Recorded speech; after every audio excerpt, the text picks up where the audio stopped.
It's NASCAR Cup Series racing from Michigan, the FireKeepers Casino 400.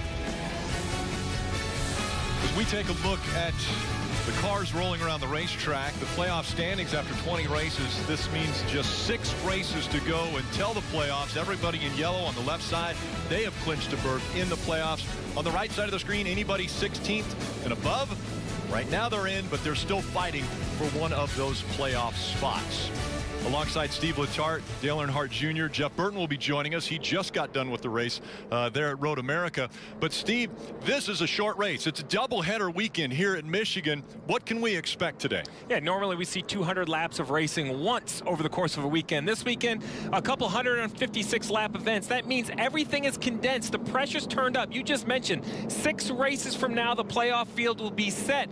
Well, in 40 laps, points will be awarded. These stages are short. The intensity will have to be high right from the get-go. I love these doubleheader weekends. The shorter races really turns up the pressure. And Steve, a new rule implemented by NASCAR that will be here at this race, the choose rule. Can you tell us about it? Yeah, so basically the concept is simple. You can choose either the inside or the outside lane at this triangle once you get past the start-finish line. You got to be careful. If you hit the orange box, it's a penalty. So before you get to that, NASCAR will say choose. You go high, you go low. So, Junior, my question is, as a crew chief, I think I like this. It gives my opportunity for my driver to pick the right line. As a driver, though, what kind of pressure does it pose to you? Well, you get to, decide what line you want to start in. At a track like Bristol, there was a lot of different decisions on where they wanted to be depending on the cars they were behind. But here you see it at the All-Star race, that mark on the racetrack, that little square right there. You can't touch that. If you touch that, you've got to go to the tail end of the longest line. So before you get to this diamond here, you've got to make a decision. Inside lane or outside lane. There's a preferred groove. At Michigan, it's probably going to be the high side. Guys are going to want to be in that outside line. But if 4 or 5 guys choose that in front of you, then you could go and move 4 lanes up on the inside line. It's just a risk you got to take, and it'll be fun to see what these guys do. And right now they're coming down pit road because there hasn't been any practice. There's been no qualifying, so they don't know what pit road speed is until they come down pit road. So they're checking that pit road speed right now. Just checking all their gauges. They all use lights, a graduated lighting system from yellow to green lights. And you think you guess right? But you want to make sure that everything works out. Something they normally do through practice, as you mentioned. All right, we want to take a look at the starting grid. We're seeing the cars rolling down, and they'll go 2 by 2. We'll also look at them 2 by 2. Logano and Hamlin, again, I mentioned no qualifying, so this is random draw for the top 12. And look at Eric Almirola in the second row. I mean, this guy has had unbelievable luck on the draw. He has. Great starts continue for the driver of the 10 car. You see Truex back there in row 6 next to Ryan Blaney. 2 drivers I expect to run very well today. Blaney leads a bunch of laps here. Can he go to victory lane? Back. This is the 20th through 30th. Back in the field, Eric Jones getting the bad news that he won't be back at Joe Gibbs Racing. Well, it's a great run today. We saw the 6 and the 17. It said to the rear. Steve, it was a spoiler issue with those cars. Actually, they were confiscated by NASCAR. Yeah, what I'm hearing, they didn't like something with the spoiler. Spoilers you buy, they have to use as provided. They were altered in some sort of fashion, so big penalties. We talked about the race. Only 156 laps. I know 312 miles seems long, but for the Cup Series, it's not. A 40-lap stage, a 45-lap stage, and a 71-lap stage to the checkered flag. Another thing to note, Rick, around lap 15, we will see a competition yellow once again. As you mentioned, no practice. And as I saw the pit window there, as far as fuel, they can get to the end of each of these first 2 stages. It's the 3rd stage that they'll have issues. I don't bring it up anymore, Rick. I think they lied to me. They tell me they can go 48 laps and they stretch it 50, 52 laps. We'll see. It's time to go for the first of the doubleheader this weekend. The green flag is out in Michigan.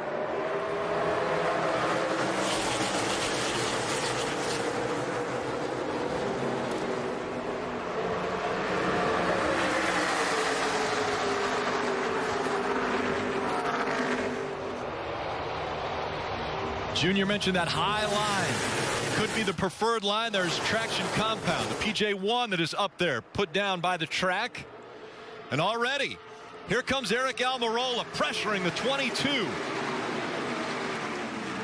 Rick, when we come to these big high-speed tracks like Michigan, you can visibly see the cars are trimmed out. They're meant for speed, not great handling. The back bumpers very low to the ground.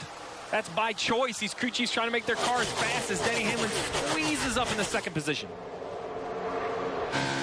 Riding along in Hunt Brothers Pizza number 4 with Kevin Harvick. He tries the low line here. Little bobble there by the 11 as he was going for the lead.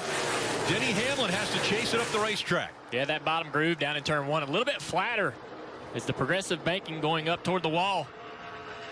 Denny losing the back of the race car down there. He's got a battle on his hands now for second. The 10 car goes to the inside.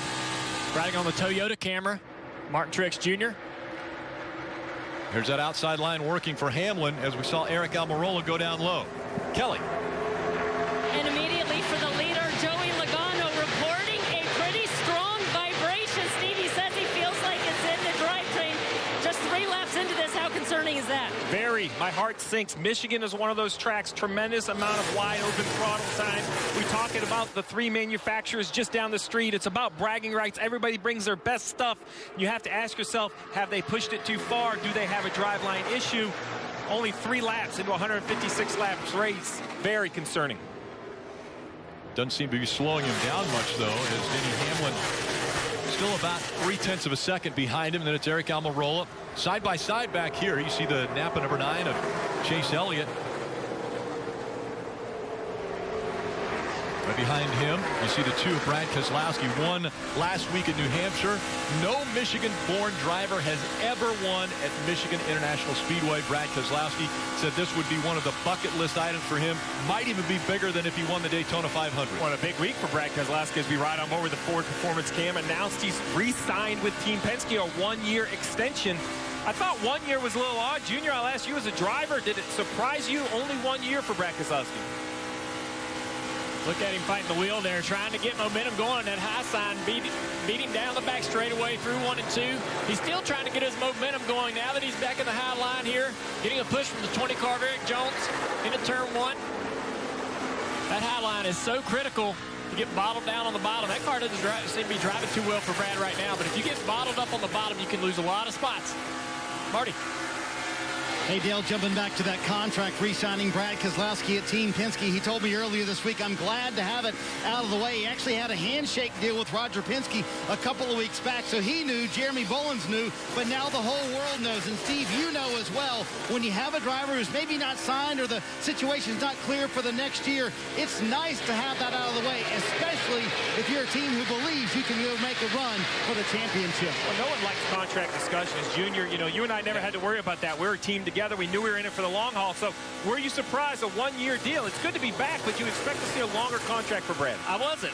You know, knowing Brad, I wasn't surprised because he's the kind of guy that would take that risk of doing that 1-year deal and hoping that the market improves for him going forward. So I think that he had as much to do with that as anybody. How about right behind him, you see the 18 of Kyle Busch. Could this be the week? Well, that's a broken record. We say it over and over and over. Could this be the week that Kyle Busch shows glimpses of what we've seen out of Kyle Busch before? Because up to this point this season, we haven't seen anything like what the defending and reigning series champion normally shows us. You know, Rick, I wasn't concerned when it was 10 races, 12 races, 15 races, but now as we close into 20, I mean, you know, you never know when the faucet's going to shut off when it comes to race wins. Jimmy Johnson, right? He won most of his career. His longest streak up until his current streak was 24 races. Now it's been 114 for Jimmy Johnson. So, Marty, we don't expect that for Kyle Busch in the 18, but I will be honest, I didn't expect them to go 20 races into this season. Well, and I asked Adam Stevens about last week. Remember when they finished at New Hampshire last? I said, how did the team sort of react to that? And he said, listen, it was disappointing because I honestly feel like we had some momentum going in the right direction. Things were starting to come our way, but our race team's not ready to go out and win a ton of races right now. We've got to walk before we crawl. We got to start finishing consistently in the top 10, then the top 5. But what they're really worried about is we watch a battle a little further back, the playoffs. They're worried about that. They only have 1 playoff point right now. Jimmy Johnson in the 48 moved up to 21st position, having come from the back of the field, battling with that 95 car. Yeah, right behind him. Yeah, that 95 of Levine Family Racing, and Bob Levine made a really startling announcement this week that they were going to sell the team. They were going to get out of NASCAR, and it was heartfelt. It was difficult. He actually made the comment. He said it's like having 2 kids and having to more or less tell one of them that they're not going to live any longer. And I mean, that's how much it affected that family. I talked to Jason Ratcliffe. I said, man, you're the leader. What did you tell your guys? And he said, you know, I told them the good news is it's not dissolving, it's being sold. We don't know who the next owner will be, but hopefully that owner will want to continue what we started and try to win races in this 95 car.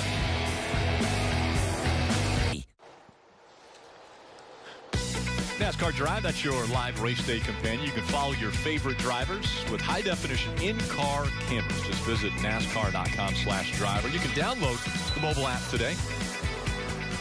We look at the battle for the lead. It's heating up once again as Denny Hamlin has closed the gap back down. But how can he get by him? That's the question, and that's the task at hand for the 11 team. Yeah, he's got a much quicker car, I think, than the 22. Leading the race, but Denny has to go where the 22 isn't, Steve. He has to get some clean air. He's going to either go lower in the corner. Right here, he's trying to show a little bit lower, get a little bit air on the nose of the car. We've seen him run a little bit higher in a couple corners, trying out the PJ1. He can close the gap down here in the middle, 3 and 4. If the 22 runs the middle, the 11 makes a lot of time on the bottom of the track. That's where I think the 22 knows there's a yellow coming around lap 15, playing a little defense here as well, kind of taking the air away. As we watch this battle right here, there's also, this was the pass for third. We see Kevin Harvick taking advantage of the 10 of Eric Almirola. The 10 seems to be struggling a little bit. There's that run you were talking about at the bottom of the screen by Denny Hamlin, but really nowhere to go with it at the end of the straightaway. And this is a good run for Denny. I was concerned this is not a tire combination he runs very well at. Kentucky and Texas, same tire, and it seemed to be a struggle. Oh, as the 22 goes up the track. Yeah, he had to catch it right there. Now will that open the door for Denny to potentially get by him before the competition comes out? Lap car, Junior, do you think that 66 hurt the 22's air for just a second? Just for a second, it could have. Now Denny to the bottom. I think he gets to the inside here. Denny's made a lot of time on that bottom in 3 and 4. Right to the inside of 22 down the front straightaway. Side by side. We know the competition caution is going to come out here soon. Denny Hamlin edges just in front of the 22. Can he hold on to it? I think Joey has a preferred line on the outside down here. Just seems how the 11 will commit to the entry. He can't do it. Losing ground right there. Oh, he gets a little loose. Good Lord. How close was that? Yeah, Denny just could not hold the bottom. We saw that earlier. The caution comes out for the competition yellow, but Denny chasing the back of the car up off the corner and almost into the inside of the 22 as you see Blaney on pit road. So Blaney cannot take fuel because it's before the competition yellow, so they're taking 4 tires right here. We'll have to see if they can stay on the lead lap. Comp yellow here at Michigan. It's a pretty good strategy call. We'll have to make sure pits were open when he came to pit call. Marty. Yeah, a little strategy call here for Todd Gordon and that group to come down pit road and take on the tires here, and then they'll take fuel here at the comp caution. So an interesting move there by the 12 car. Competition caution here at Michigan. Pit stops coming up, and a great battle already for the lead here at MIS. All right, it's time to choose. That's right. Steve explained the choose rule. Junior talked about how the teams will use it potentially for a little bit of strategy. They're coming to that area right now on the track. So you see right here, there's an orange triangle V. It's a little hard to see. When the cars come there, they can either choose the inside lane or the outside lane, Junior. Basically, don't touch that orange square. That's a penalty, but as a driver, you can pick which lane you want to restart in. Sure, you miss the orange arrow.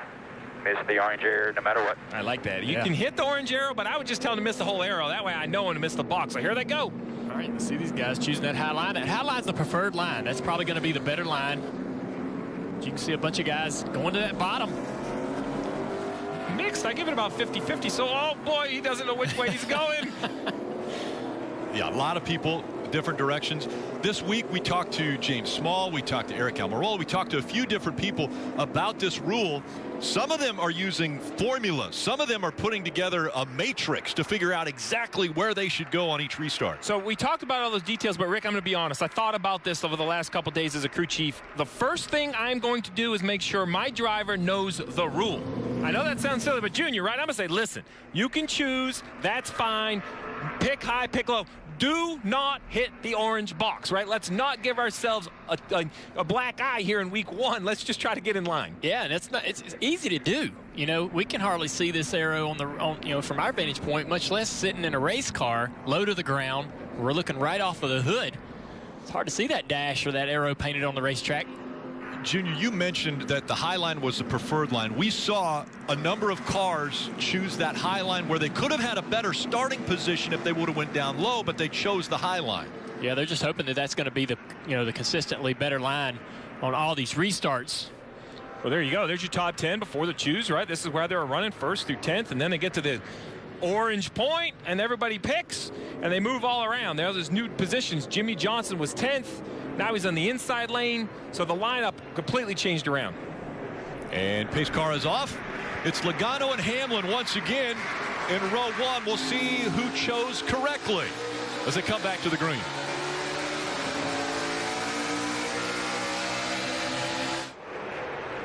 Inside lane is working. A little bit of help there for Denny Hamlin.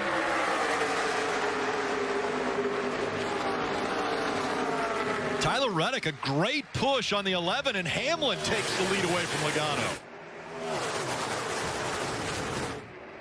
Look at that mess coming down the backstretch, zigging and zagging. The two of Brad Keselowski, that white car pulls to the inside of Jimmy Johnson back there for about the 10th position. NASCAR posting the 53 of Garrett Smithley for a restart violation. The 4 car, Kevin Harvick to the bottom, trying to get that inside line working on the 22 of Logano. Gets a little bit loose. Not able to make the pass. He's got some pushers coming behind him. Kurt Busch to the inside of Alex Bowman. Chase Elliott to the inside. All these guys diving down into turn 1, 3 wide.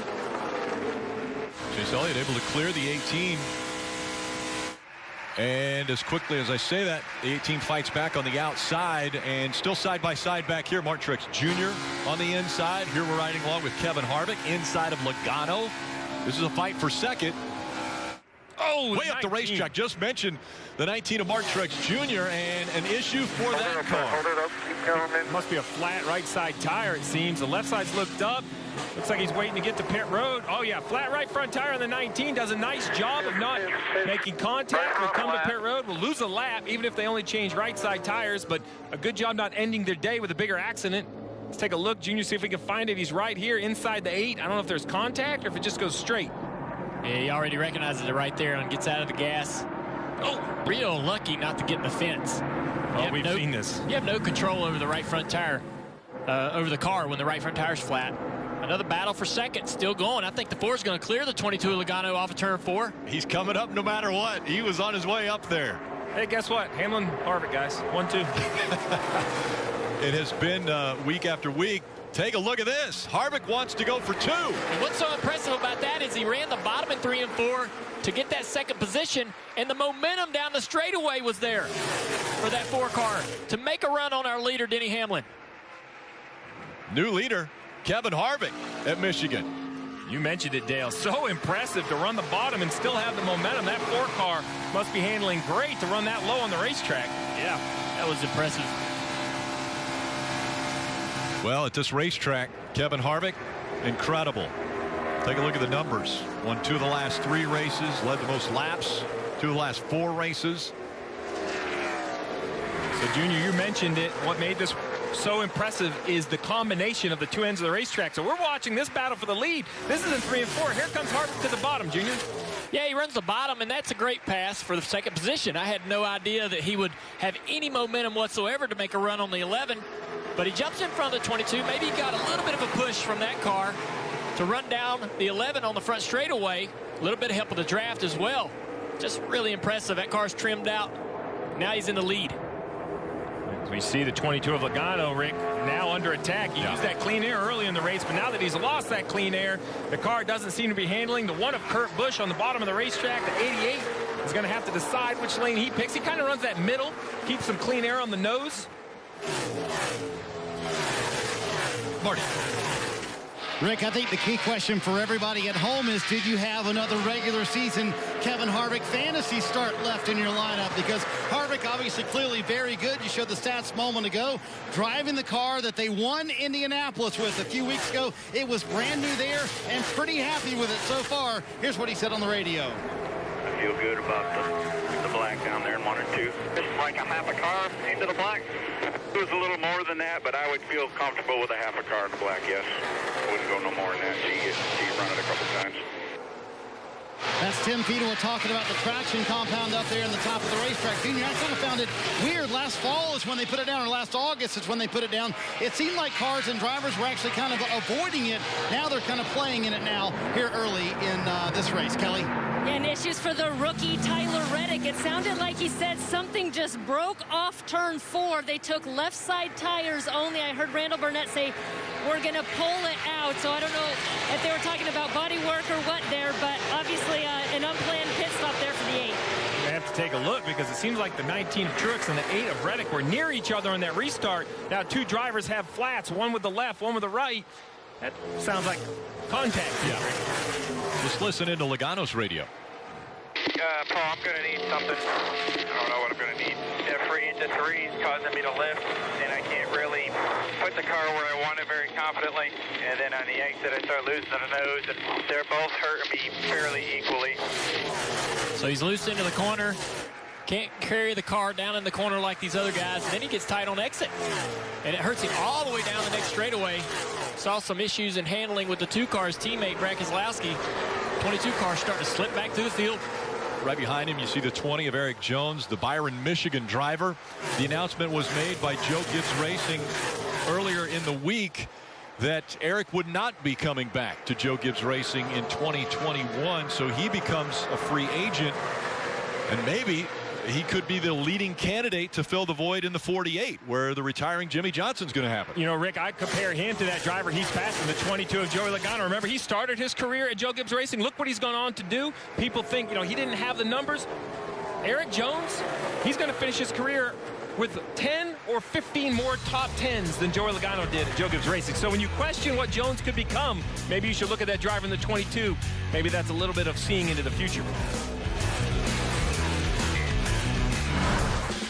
We made USAA insurance for veterans like Liz and Mike, an Army family who's always at the ready. So when they got a little surprise, they didn't panic. They got a bigger car for their soon-to-be bigger family.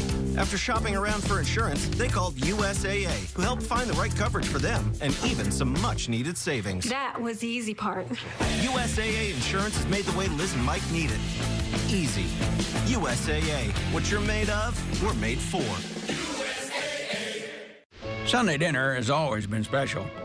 These days, it's just nice to have something to look forward to.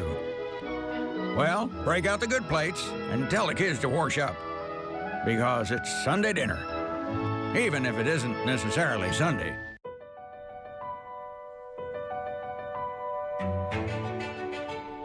We could never do what they do. But what we can do is be a partner that never quits. Verizon is the most reliable network in America, built for interoperability and puts first responders first, giving their calls priority 24/7. We do what we do best, so they can too.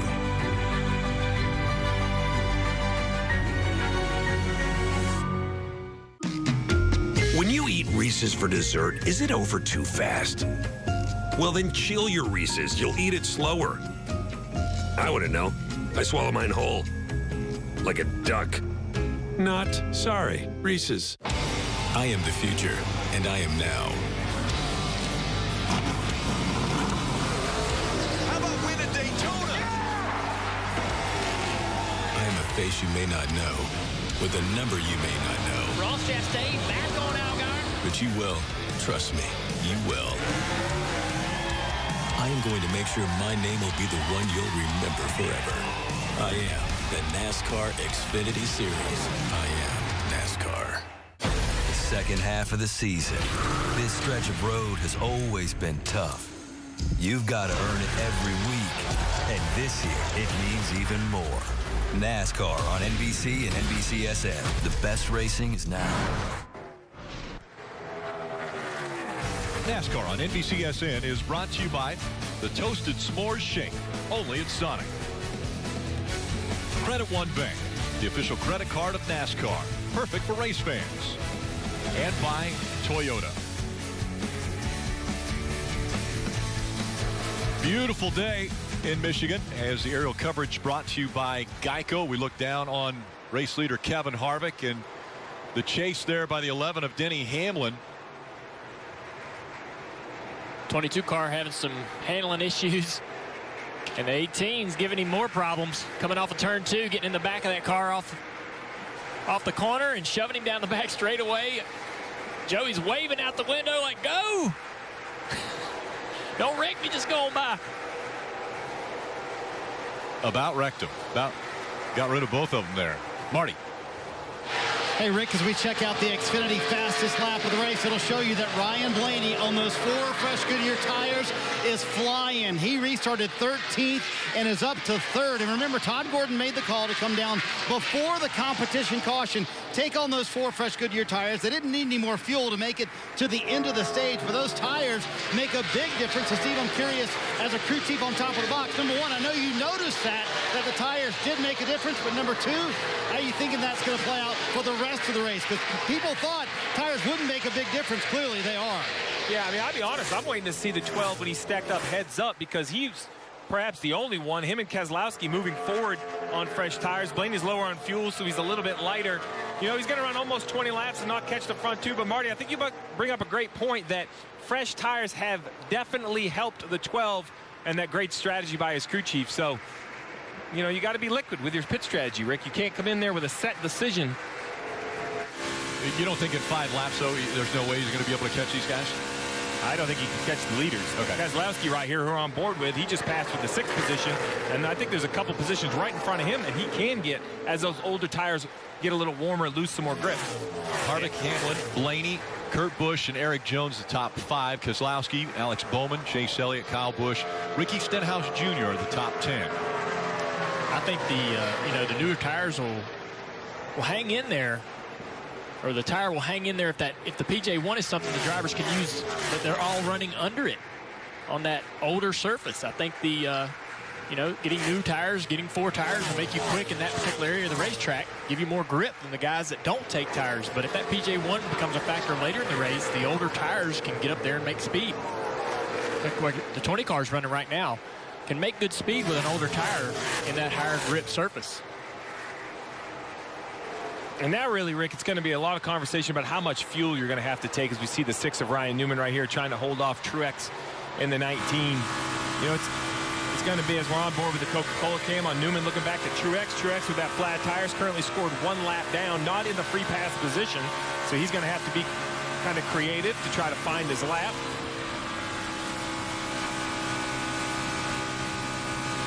So let's ride along the roof cam here down the front straightaway. Pretty smooth racetrack, pretty straightforward too. A lot of room, a little bit of a bump at the flag stand right there, you see. Off into turn 1. Off throttle. Back in the gas real early, way before the middle of the corner. Look at the back of these cars moving around. Down the back straightaway. A little bit of bumps here toward the end of the back straightaway. The car's going to bounce just a little bit right there. Down into turn 3 again, off throttle pretty early. Back to throttle before the center. Chasing the back of the car really loose right here. All the way out to the fence.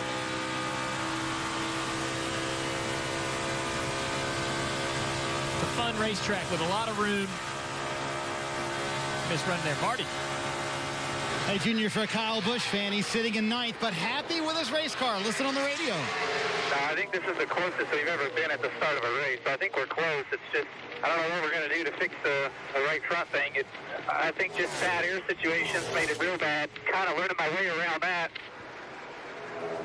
Final lap of this stage, but Kyle Busch happy. The right front thing, he's sliding that right front. But Adam Stevens, remember what he said. We got to crawl before we walk. Good sign so far for Kyle Busch. Sounded almost, I'll say, positive. Yeah, I was going to say, that was a little bit shocking. It wasn't the response that we heard last week where he said, it's 2020. Kevin Harvick, he might be from Bakersfield, California, but he has been the Michigan man as of late. He's going to win stage 1. All right, good job, green checker. And Rick, one thing pretty consistent in 2020. Those 2 names at the front of the field, Harvick and Hamlin. Winningest drivers this season, Harvick, Hamlin finished 1 and 2 in stage 1. Ryan Blaney showing a lot of speed there, finished 3rd in that stage. Kurt Busch, Keselowski, Eric Jones, also a Michigan native. Alex Bowman, Chase Elliott, Kyle Busch, and Ricky Stenhouse Jr. a part of the top 10. gaining some points, but it was ultimately Harvick who is going to get a playoff point for winning the first stage.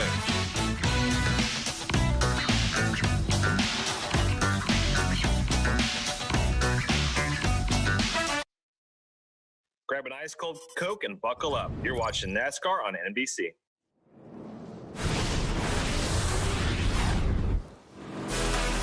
Well, tomorrow on NBC, the Premier Lacrosse League crowns champion as Chaos is going to face the Whip Snakes. Whip Snakes, they're undefeated in the league championship series, while Chaos, they were winless in group play but have been unstoppable in the elimination round. That coverage begins at 12:30 p.m. Eastern. All right, let's listen into Jimmy Johnson's radio communication. Man, I don't know. We made a terrible decision at the cone. We made a terrible decision on the restart. If we made better decisions, we'd be fifth right now. Well, let's not worry about that, man. Eyes forward. That's what I keep hearing. Yeah, I'm with you, but I don't know who was where. We were in perfectly good shape. That sounded to me a conversation between the crew chief and the spotter. We talked about the choose cone and how it's going to affect the race today. Well, it seemed like Cliff Daniels was pretty adamant. They chose incorrectly. He thought that hurt him. He said they could be running 5th. They're currently running 12th. So this is something we're going to hear. You know, restarts have always been a point of frustration for both driver and crew chief. I'm not sure the choose cone is going to help the frustration level. Maybe a little more finger pointing. And now, at the end of stage 1, pit road is open, and race leader Kevin Harvick is going to lead the field onto pit road. Marty?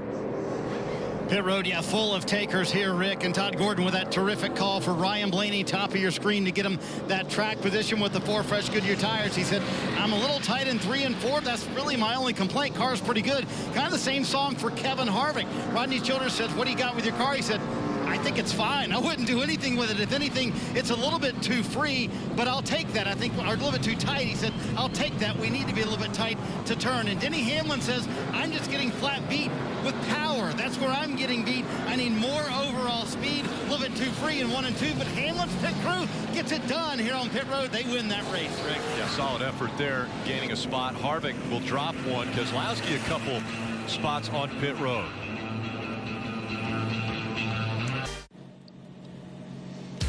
The Tracker 800 SX does it all. With an impressive towing and payload capacity, it makes the hard jobs easy. Plus an engine, it's quietest in its class. Available now at Bass Pro Shops and Cabela's. Well, we're in a break here from stage 1 to stage 2. Let's go to our Charlotte studios and bring in Brad Doherty and DJ. And guys, we saw a great Xfinity Series race that you guys were a part of. What are you thinking about this one? Yeah, it was really a great race up there. It took all afternoon to get it done, but it was great racing, a lot of fun. But, you know, watching this race, kind of the same thing that we've seen, especially at these faster racetracks. Kevin Harvick, Denny Hamlin up front. Harvick and Rodney Childers have figured out a way to utilize that Doug Yates horsepower and trim this race car out, and it's going to be hard to beat today. Yeah, I agree with you 100%. I think it's going to be interesting, though. Brad Keselowski had a good, solid run there, picked up 2 spots on pit road. He has 6 stage wins in the second stage. Watch out for him this stage, and watch out for him by the end of the day. Yeah, Eric Jones, too. Yeah, he finished 5th in that, and a man looking for a new ride, always a dangerous man on the track. And again, welcome Brad Doherty to the team. Glad to have him. He's been busy already today. Another guy that's been very busy. Joining us up here in the booth now at Charlotte Motor Speedway, Jeff Burton. Welcome. We're about to choose. What's up, guys? I missed y'all. We missed you, too. That's the fastest trip from Sheboygan to Michigan I've ever. You must have flew across the lake. That's a DJ. We were just talking. We had dinner that was going to be delivered to us over there. We thought that race was going to go that long, but it was fun race. Good to see Xfinity guys get after it. And now, get to watch this race in Michigan. So, Jeff, we've seen this once already, this new rule, this choose opportunity where the cars can pick the inside or the outside. Basically, you have to be below the orange box if you're going to pick the bottom, above the orange box if you're going to pick the top. The orange box is right there past the start-finish line. We heard some audio that the 48 didn't like his decision. Let's see what the 18, how they communicate. I've been wondering this, Rick, right? Is this driver or crew chief? Let's hear what they have to say as they approach this orange box. Who makes the decision?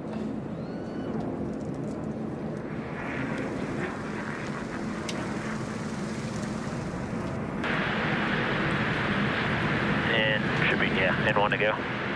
So, just using your number there. I'll let you know how many go top.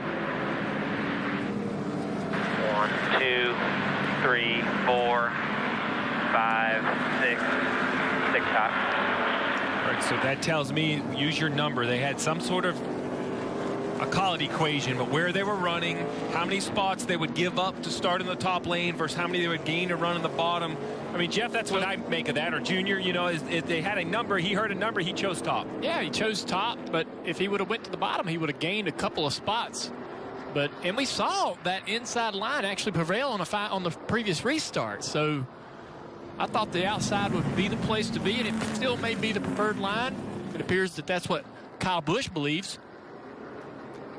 Yeah, so, you know, we talk about this choose rule. What does it do? Well, here was the top 10 pre-choose rule. Denny Hamlin through Kyle Busch running 1st through 10th. Now, after they choose the lane, as you mentioned, Junior, they had the opportunity to move up or lose spots. So we're going to see a different lineup with the guys that have moved forward or the guys that have moved back. Denny Hamlin obviously still in the front row with Brad Keselowski. Kyle Busch nowhere in the picture, right? Not in 5 rows, so he gave up his top 10 spot. Clint Boyer went from 9th to 5th. Yeah. He's on the inside of row 3, so he gained a lot of spots.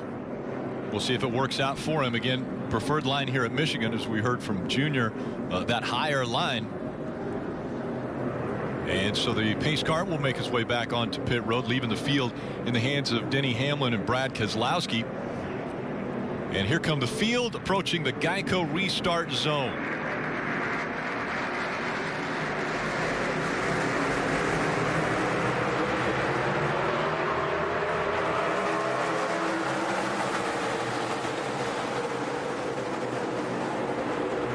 Three wide down here with Boyer on the inside of Eric Jones into turn 1. If he can clear Eric Jones, it's going to be good. If he can't, he's going to be stuck on that bottom. It's going to be real bad if he doesn't clear him. And all this momentum on the top. It's one of those moves you want to make if it works, but if it doesn't work, it can get ugly.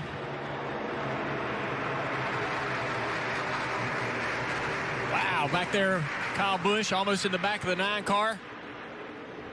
A lot of checking up the end of the back straightaway for that outside line.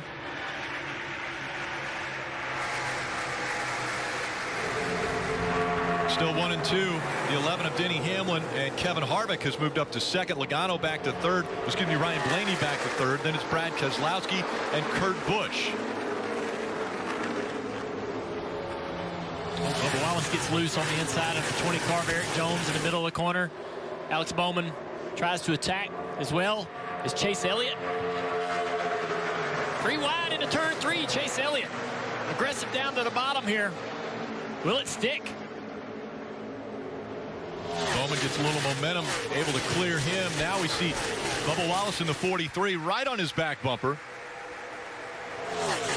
Well, Chase was hoping that the 18 car would push him down that front straightaway. He's going to dive the inside now. Kyle Busch to the inside of Chase. Battle for the lead up front. Ryan Blaney makes it easy as Blaney goes by Denny Hamlin. Now Harvick looking to the inside. And Hamlin now drops all the way to 3rd, maybe to 4th if Kurt Busch can get by him. Man, just like that. Denny Hamlin, the leader, battling for 4th place off of turn 4 now.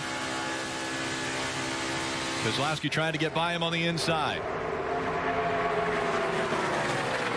Ryan Blaney played a little strategy, came in right before the competition caution, got 4 fresh tires, stayed out at the competition caution, then was able to get all the way up to 3rd at the end of the stage, and now has battled his way to the lead at Michigan. That set of corners right there. Ryan Blaney drove in and just pulled it right to the bottom and drove away from the 4. There you go. See. It just had such a huge run down the front straightaway because of the draft. And Denny goes to the inside and allows the 12 to get to the outside there. And that just doesn't allow Denny taking that inside, doesn't allow him to keep that momentum and lose a couple more spots because of that. Now he's back up to speed and trying to fight back to get those few positions back side by side for 2nd. Kurt Busch, strong move into 1. Almost had Kevin Harvick clear, but doesn't clear him. Now he's got to try to jump in behind him to keep the 11 car from getting on the outside. The 12 car trying to break the draft down the back straightaway, something we typically see at the super speedways like Talladega and Daytona, but you saw the draft be a factor in how Denny Hamlin lost the lead. So those guys are going to try to break the draft down the straightaway if you're out front. moving around. Don't allow them to follow you down the straightaway. That side-by-side battle right there will allow Eric Jones and that yellow car behind him to get a big toe down the front straightaway. Going to try to make it 3 wide on the outside. He's actually been in that PJ1 a lot already today, so he knows what the grip level is like up there and can commit and make that pass. That pass started all the way back in the middle of 3 and 4 when Keselowski was underneath Hamlin. That slowed both of them down, created a big wake that the 20 car was able to get into, get a big draft down the front straightaway, jump on the outside of them.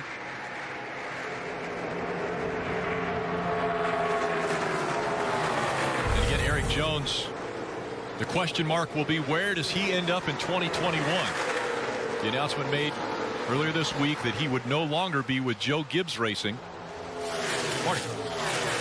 Hey, Rick, on the racetrack, that traction compound, as the guys were pointing out, starting to come into play. You're seeing more and more cars drift up there with their right side tires. Steve, one of the things crew chiefs were really worried about coming into the race, left side tire wear. Check out the left front from the 88 of Alex Bowman. Man, that is corded. So in theory, it should get better throughout the race, and that tire wear should get better. You shouldn't see cords like that. But how worried would you be if you're Greg Ives and that was the left front that came off after 40 laps? Well, very, very worried, because in theory, the wear should get better on a normal racetrack. But we just heard that sticky stuff has started to be activated. If that allows the driver to put his right sides in it to still continue fast lap times, but drag that left front around the old pavement, Rick, I'm not sure it's going to get better. Bowman right now in 7th. Blaney out front as we go NASCAR nonstop.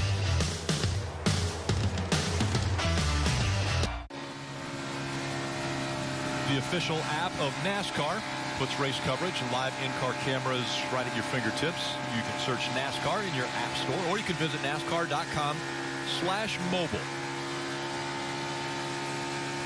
All right, diehard fans, create your best rendition of the iconic Start Your Engines for a chance to be featured during the Indy 500 pre-race coverage, plus a chance to win an Advance Auto Parts gift card. Submit your video at callingalldiehards.com. And don't forget to tweet with hashtag IndyCar and hashtag WhyIamADiehard. Kelly. Some great racing between Eric Jones and Kevin Harvick. It looks like Harvick's got the spot for now, but Chris Gale, the crew chief on the 20, told me it's obviously been a pretty tough week, but he said, look, Eric Jones is a driver that's never lacked for effort or going out on the track and racing hard. And when I asked him about the season, he said, yes, it's been sporadic. But he said, when we actually look at where we're running and the speed in our car compared to our JGR teammates, we're actually closer than we've been in the past. They just have had a myriad of reasons and mistakes that have set them back, and they haven't had the results to show for it. So they feel like the performance is better than it's ever been, but they need to start closing the deal. And coming off the heels of that news for Eric Jones today, imagine what a win at his home racetrack here in Michigan would do for him. Yeah, I think a lot of eyes are on Brad Keselowski, thinking he could be the first Michigan-born driver to win at Michigan International Speedway. But don't forget, Byron, Michigan, for Eric Jones. He could be the first that's been able to do it. Benny Parsons couldn't do it. See Harvick way up the racetrack right there. He's been trying to make that very top work and hasn't had a lot of luck doing it. You see the 4 car in front of Eric Jones. This is how it happened. Gets the front bumper on Eric's rear bumper, pushing him all the way down the front straightaway, and just continues it into turn 1, just pushes him. Eric's going way too fast, gets up the racetrack. Kevin turns underneath him. It's fun racing right there. The lap before that, Kevin was getting information that the 20 was able to run that top lane, so Kevin tried to do it, and it just didn't work. And ever since, Kevin's been much lower on the racetrack. Right there, he's trying to use that PJ1 in the high side. He's going wherever this 12 isn't to try to get that clean air. And this is exactly, when they talk about adding a treatment to the track, this is what I had in mind. This is the way it should be done. If you want some grip, you're going to have to go up the racetrack to find it. Leave the preferred groove, the bottom groove, the middle groove, alone, untreated. And if you want to find a little speed, a little extra grip, go to that high side, the longer way around to find it. You saw how Harvick just really destroyed the 12 of Blaney through 1 and 2, but he cannot carry the same speed over in 3 and 4. So let's see what Harvick does this time. See if he plays that same strategy. Look at that toe he gets down the front straightaway. Now he gets close to him. Now he's going to get tight behind him. So he turns, tries to go underneath him so he doesn't get tight. Yeah, if he follows the 12, if he guesses wrong, and the 12 and him go into the same groove, the 4 is going to get extremely tight because of the dirty air behind that 12 car with that big spoiler on the back. So he has to try to go wherever the 12 is. And if the 12 is going to run the bottom, he's got to guess top. So he's got to kind of wait to see what kind of wheel input the 12 uses into the corner before he can make his decision on where he's going. And Blaney, if Blaney is smart, and he is, he doesn't do the same thing every lap. You know, Junior, when you and I drove, when you found a fast lane, that's where you ran. But in today's world, it's as much about slowing the car down behind you as it is running your fastest lap. So Blaney needs to show him something different every lap. Right here, Harvick's got a big run. Let's see what he's able to do with it down in turn 3. He gets to a point, though, he starts to almost push that 12 car away from him on the straightaway. Right here, that little high exit. Watch what happens. Yep. Watch him get this toe down this front straightaway. That high exit frees the car up. Also, he's getting some draft. Eric Jones behind him wanting to get in there and play. Well, he has to breathe the throttle just a little bit right there. But he wants this to continue. That 12 car run lower. He'll run that higher line to create more momentum down the straightaway. Maybe the 12 makes a mistake, gets loose, something like that in that bottom or middle groove, and that will kill the momentum. Now he dives to the inside here. Oh, he's going to be able to almost get to the quarter panel, but the 12 has the momentum. He will drive away down the straightaway. That's right. Now, as opposed to the last lap we saw where the 4 gained on the 12 down the front straightaway, he's breaking even now, but that's because of the lack of momentum because he ran the bottom. How about the brothers on the right side of the screen, Kurt Busch and Kyle Busch? Yeah, these two have been battling in the points, nose to tail, for the last several weeks. Now they're battling out on the racetrack. Marty. Best run for Kurt Busch in about a month, running 6th right now, Dale, and he had a very interesting perspective earlier as he continues this battle with his brother. He was back in traffic, but then in clean air, a completely different car. Listen to what he said on the radio. Little loose turn into off the roll, and then it kind of lands tight for an instant. It's when I make a front move, that's with it. I just kind of smooth out all my inputs. Or this clean air right here. Interesting perspective there, Jeff, talking about needing to smooth out his inputs when he's in clean air versus being back in traffic. So sort of explain what Kurt's got going on behind the wheel there. That's really interesting. That shows you how different the car drives behind another car versus being by yourself. And what Kurt's saying is if he puts too much wheel input into it, he doesn't really know where the car is going. The back of the car is trying to drive the front of the car, so he's just got to be real smooth and easy with the wheel, not trying to hustle the car. That's a tough thing because, you know, you want to be able to just manhandle the car, Junior. You want to be just point it and go wherever you want to go. When you can't, really handicaps your ability to make the moves you need to make. On the left, watching that lead battle, the 12 car moved up a little bit, almost as high as the 4 now. Harvick still stalking, though, down the back straightaway, gaining a little bit of momentum down that back straightaway from the top. Goes down into turn 3. He's going to go to the bottom, all the way to the white line. You know, these two drivers, it's pretty well known in the garage area. They both can drive a car that's loose. They both can drive a car that doesn't make as much rear grip as some other people are required to drive them, and that gives them a big advantage on a racetrack like this. Oh, Harvick follows him into the corner and is able to maintain. I'm so impressed with that. Right on the back of this 12 car. Air is so dirty directly behind that car, but he was able to make good time through 1 and 2, following him into the corner. Watch the back of the 12 car. That thing's moving around.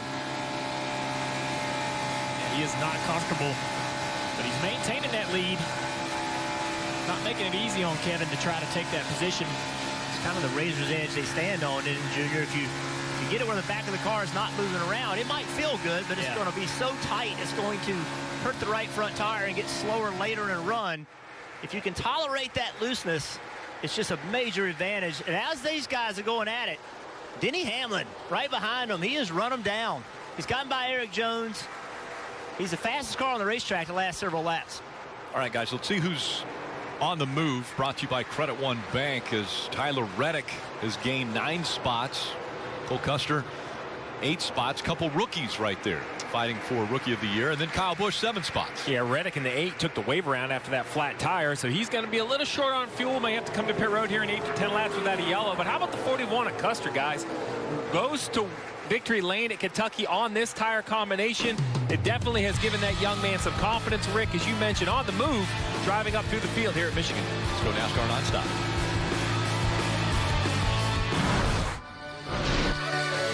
Honey, where's our limo? We're not getting a limo. Well, I thought you were going to get a car that was classy and elegant. Oh, we are. And this one's got over 700 horsepower. Great, because I'm driving. You're fanatical about NASCAR. Geico's fanatical about saving you money on car insurance. 15 minutes could save you 15% or more. Proud partner of NASCAR. Tomorrow can only be better with Wendy's breakfast. Win with a breakfast Baconator, honey butter chicken biscuit, sausage egg and Swiss croissant, or a maple bacon chicken croissant free with mobile order purchase. Tomorrow's looking good. Awesome internet. It's more than just fast. It keeps all your devices running smoothly. With built-in security that protects your kids, no matter what they're up to. Protects your info and gives you 24/7 peace of mind. That if it's connected, it's protected. Here, want a treat? Even that pet camera thingy. Can your internet do that? Xfinity XFi can, because it's simple, easy, awesome. Xfinity, proud premier partner of NASCAR. Tomorrow can only be better with Wendy's breakfast. Win with a breakfast Baconator, honey butter chicken biscuit, sausage egg and Swiss croissant, or a maple bacon chicken croissant free with mobile order purchase. Tomorrow's looking good. I am the one, back with a full throttle roar. I am the intersection of chaos, karma, love, legacy, family, and flag. I am the place where we can be as one, united from the four corners of our beloved sport, back with one thunderous return. I am ready for you, if you are ready for me. I am NASCAR. Second half of the season. This stretch of road has always been tough. You've got to earn it every week. And this year, it means even more.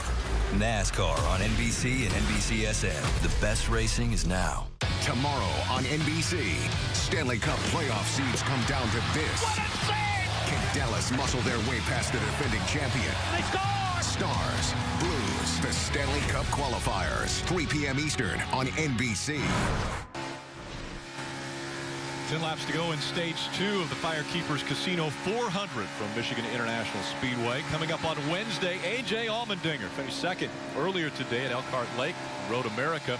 He's going to be on NBC Sports on Sirius XM. That's NASCAR Radio Channel 90. It's live on Wednesdays at 8 a.m. Eastern. Again, A.J. Allmendinger, one of the greats on road courses. And, of course, we've got a road course coming up next weekend.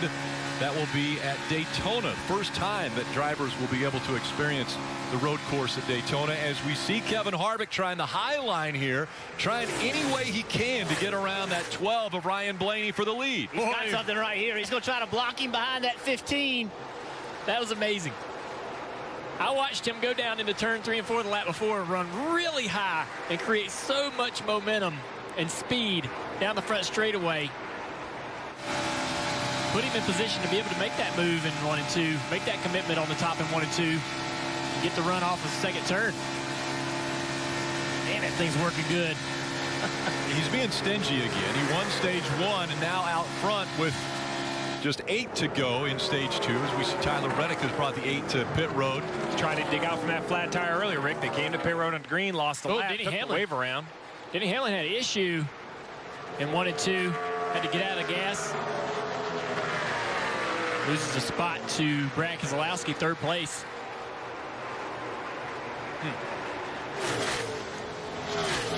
Hamlin's been close today, but it seems as though Harvick's a little better, Ryan Blaney a little better. Now Keselowski maybe surging ahead of him.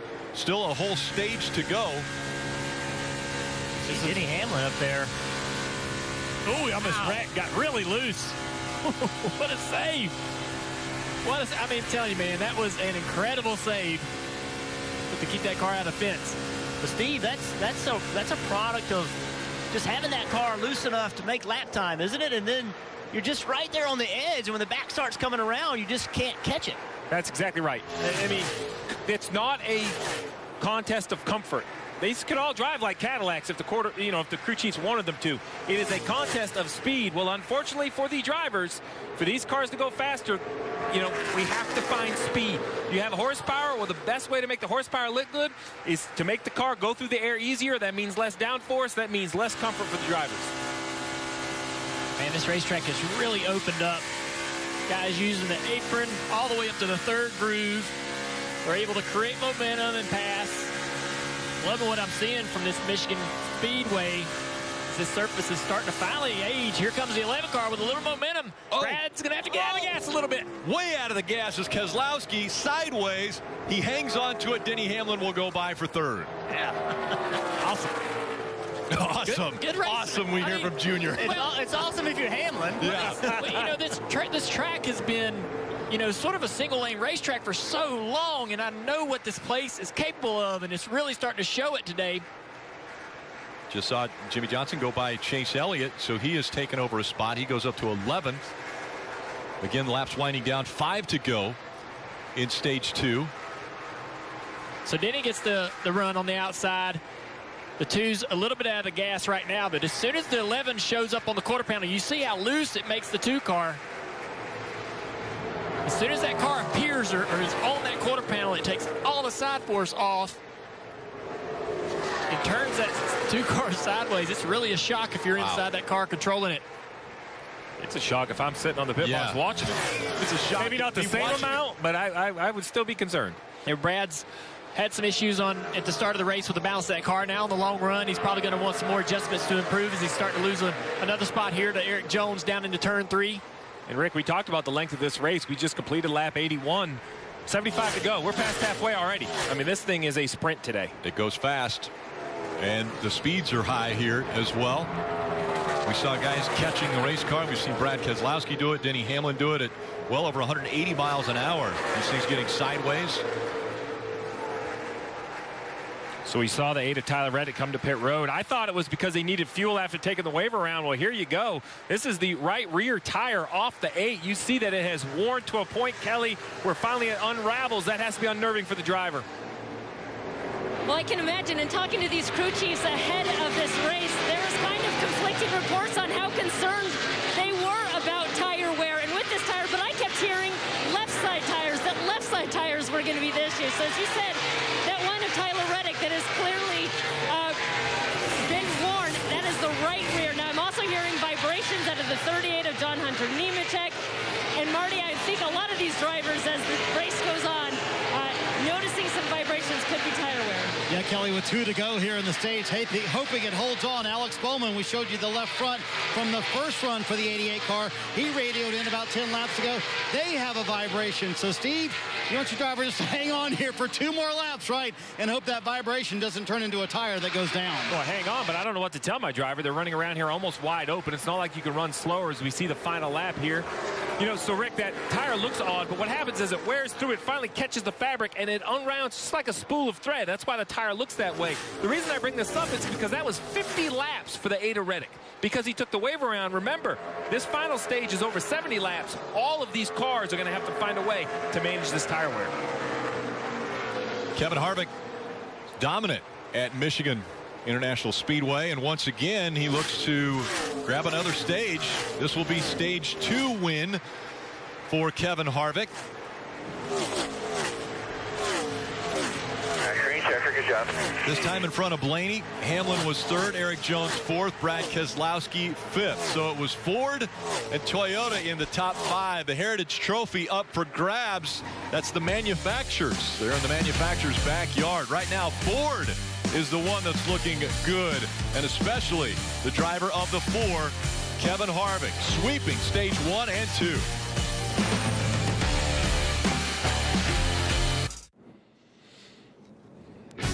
NASCAR on NBCSN is brought to you by Credit One Bank, the official credit card of NASCAR. Perfect for race fans.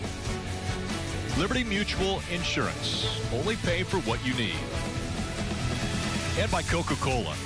Together tastes better.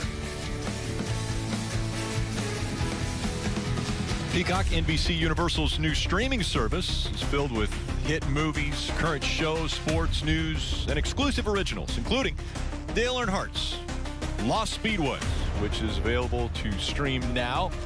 Junior takes us on so many different journeys. All you have to do is join the flock at peacocktv.com. Yeah, we go to a lot of old racetracks across the country to see what they look like today and learn about their history, learn about what they meant to the communities. A lot of fun. Hope you'll check it out. I have. Quite a few of them. Yeah. Stream all 8 episodes on Peacock. It's free. All right, we talked about how fast this race is. Saw the pit crews getting ready for the final stage. 69 laps to go. Already 87 have been complete. Yeah, it's been a sprint, Rick. You know, these drivers can't run the final 69 on fuel, so we'll have to see how the final stage goes. But I mean, you got to think, with only a couple stops, you have to make good adjustments. You just cannot continue to work on your car. I think that's the biggest thing I see with these shorter races is not just the intensity, but how vital each adjustment is. You don't get a lot of chances, Marty. Ryan Blaney had that terrific battle, Steve, with Kevin Harvick for the lead. He said he's too loose on entry and too tight to run the bottom. This guy, he ran the middle when he's battling with Harvick there. Kevin Harvick has been so nonchalant on the radio. Rodney Childers asked him how the car was, said, a little tight, not bad, but obviously dominant so far, leading 33 laps for Kevin Harvick. Going to make a very small air pressure adjustment. And Denny Hamlin says he is too loose back in traffic, and the car is, quote, too edgy back there. And he said at times it feels like the right front just wants to dig in. We saw that in turn 1 where he nearly wrecked it. Kevin Harvick, though, in his pit crew, still holds third here on pit road. Yeah, we saw Harvick able to get by Hamlin, and Hamlin had to negotiate around Keselowski, but Hamlin and Keselowski both gaining spots as well.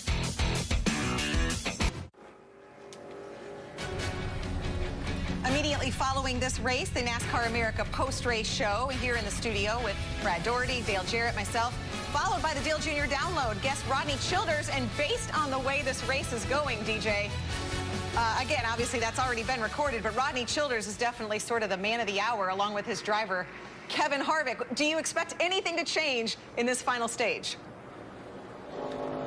Why would we? Yeah, no, I mean, seriously, they have just been the best. Denny Hamlin has given them a good run, and certainly Ryan Blaney was good there. But this race car, I don't think we've seen everything that Kevin Harvick has in this car yet. He's too smart for these guys, too, on top of all of that. Yeah, these Stewart-Haas race cars, I mean, they've won 3 of the last 4 races. You can see why. But I was mentioning to DJ that we were listening about Denny Hamlin talking about tightening up his car a little bit back in traffic. That's one of the things that you really don't want to do. You can't have it both ways. You either need the raw speed or the handling. And obviously, he needs a little bit more speed. So that 4 car is going to be hard to beat. But the 2 is still lurking. Yeah, and Ryan Blaney has been fast. Those Penske cars have speed, so we'll have to see what happens. Of course, we will be discussing all about this race, this final stage on the NASCAR America post-race show coming up. In just a bit, this race is flying, Rick. It really is. Thank you, Krista. So we just rode along with the 4 of Kevin Harvick as he went by that chute going, it's really hard to see. It really is hard to see. Drivers have been talking about that. Remember, this camera, this Hunt Brothers camera, it's above the driver. It's on the roof. Where is it? It's so difficult to see. You already went by it. And that's from the front position on a camera that's higher than the driver's eyes. So that's going to require some attention in the future as far as trying to make it a little bit easier to see. They got those cones out on the fence. See the cones on the left side there? That's also marking it. But the drivers are talking about it's very difficult to see. Let's listen in to the driver of the DeKalb car, Clint Boyer. I mean, I hate to critique it, but you can't even see that cone. You can't even see it on the track when you're coming at it. You see those 3 cones on the fence, though, don't you? I wasn't looking for it. I was trying to find a cone. I mean, I know general vicinity where it's at, but, like, you can't see it until it's like, there it is. And again, Greg Cipodelli is on top of the pit box for Boyer this weekend as field approaches the Geico restart zone. This time, Harvick and Hamlin making up row 1.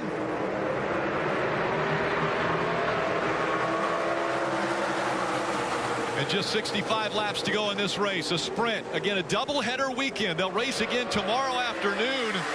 But right now, it's trying to get the trophy on Saturday. Again, Denny Hamlin makes that inside line work on this restart with help from his teammate. Eric Jones gave him a great push. Brad Keselowski was behind the 4-car, but now he is mired 3 wide in the middle back, losing lots of spots. Austin Dillon making it 3 wide. Look at this on the outside. Harvick trying to jump on the outside of the 11. You got to push down the back straightaway.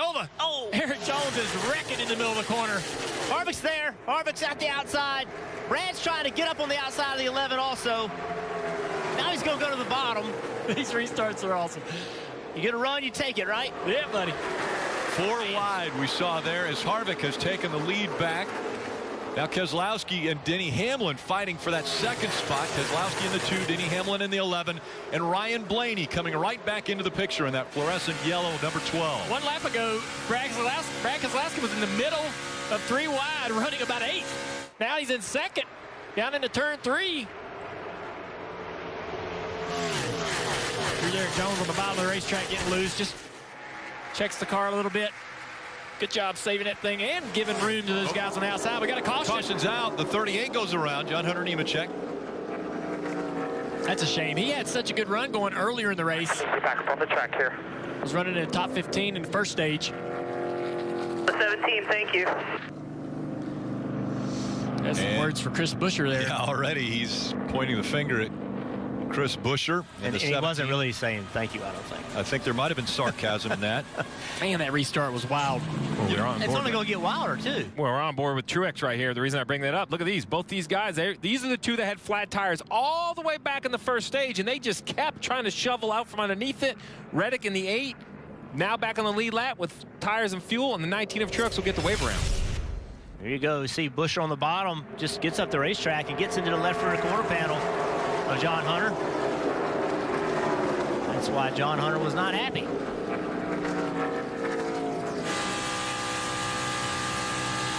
Bottom of 3, get off right here. Marching. Come on. Keep coming.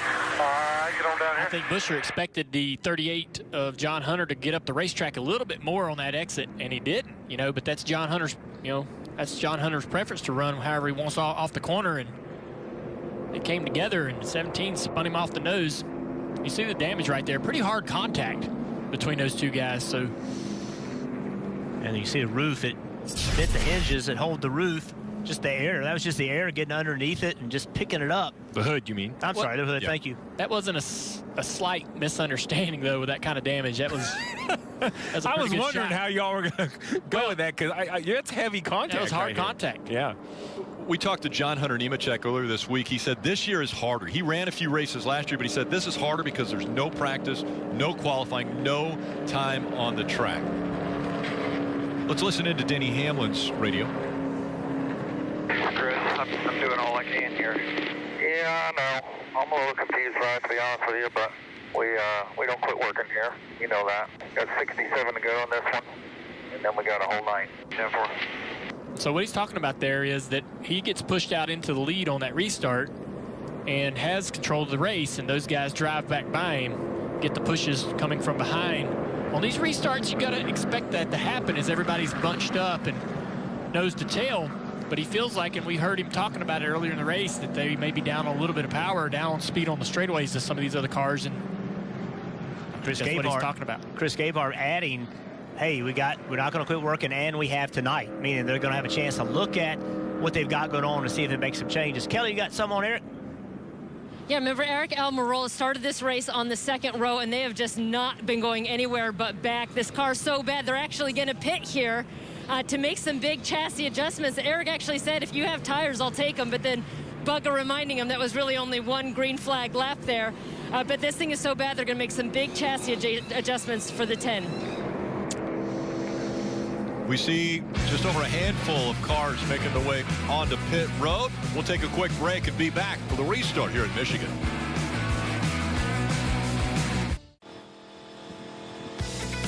Check out the greatest selection of t-shirts, hats, die-cast, and much more for all of your favorite drivers. Visit NASCAR.com/shop. Well, Joey Logano's weekend got off to a wild start yesterday. The Penske driver headed out to the Ford Proving Grounds in Romeo, Michigan to test out the all-electric Ford Mach-E 1400.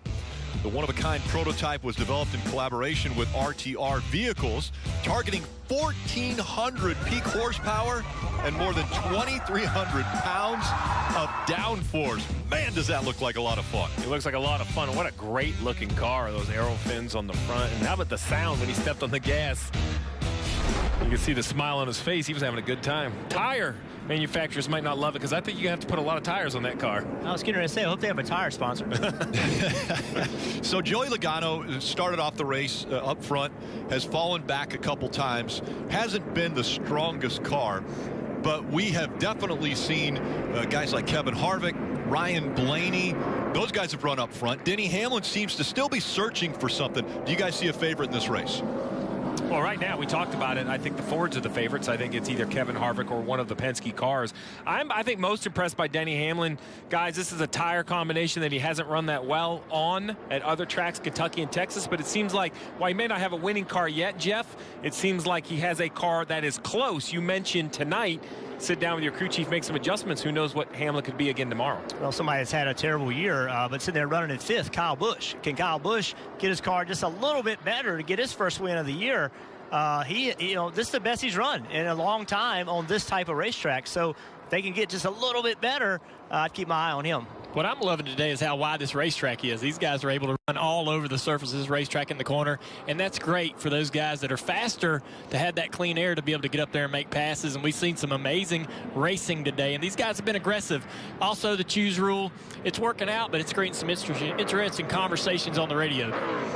All right, Steve, I want to take a look at today's Ram trucks built to serve.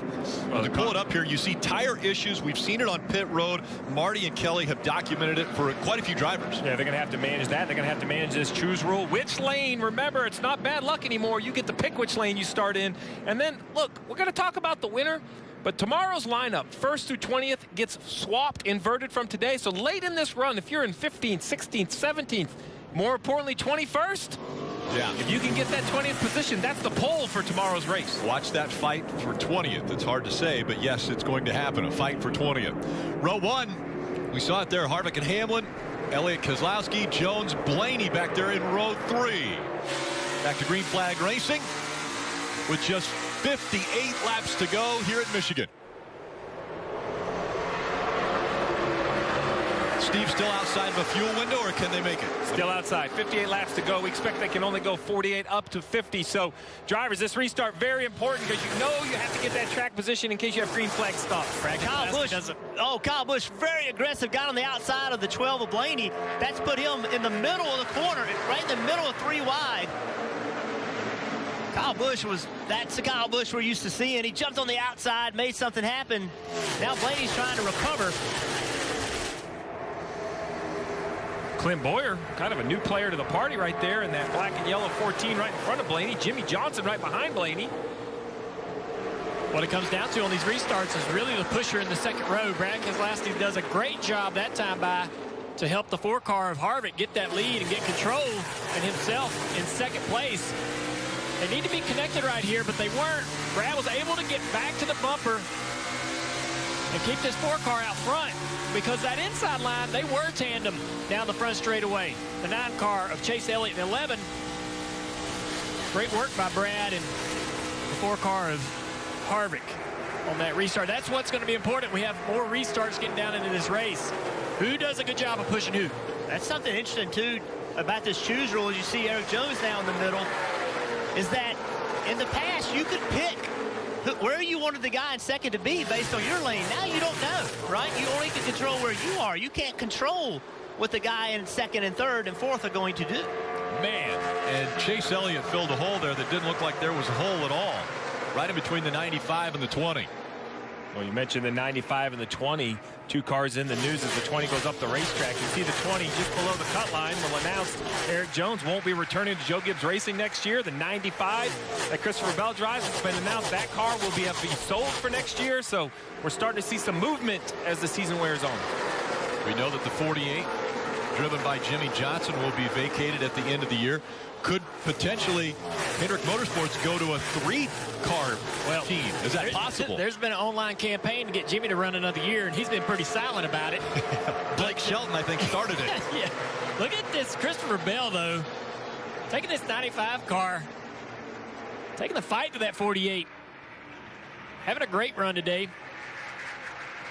He wants to try to jump in behind Jimmy Johnson to keep Chase Elliott from jumping on the outside. Chase is going to take the bottom. Yep. Eric Jones going with him. And that's a tough situation for both Chase and Eric. You take that bottom, it's not really the preferred line. Look at Eric down here on the inside of his 9 car. I can't say I got confidence he'll make that pass and probably will lose his position back to the 95 here off turn 2.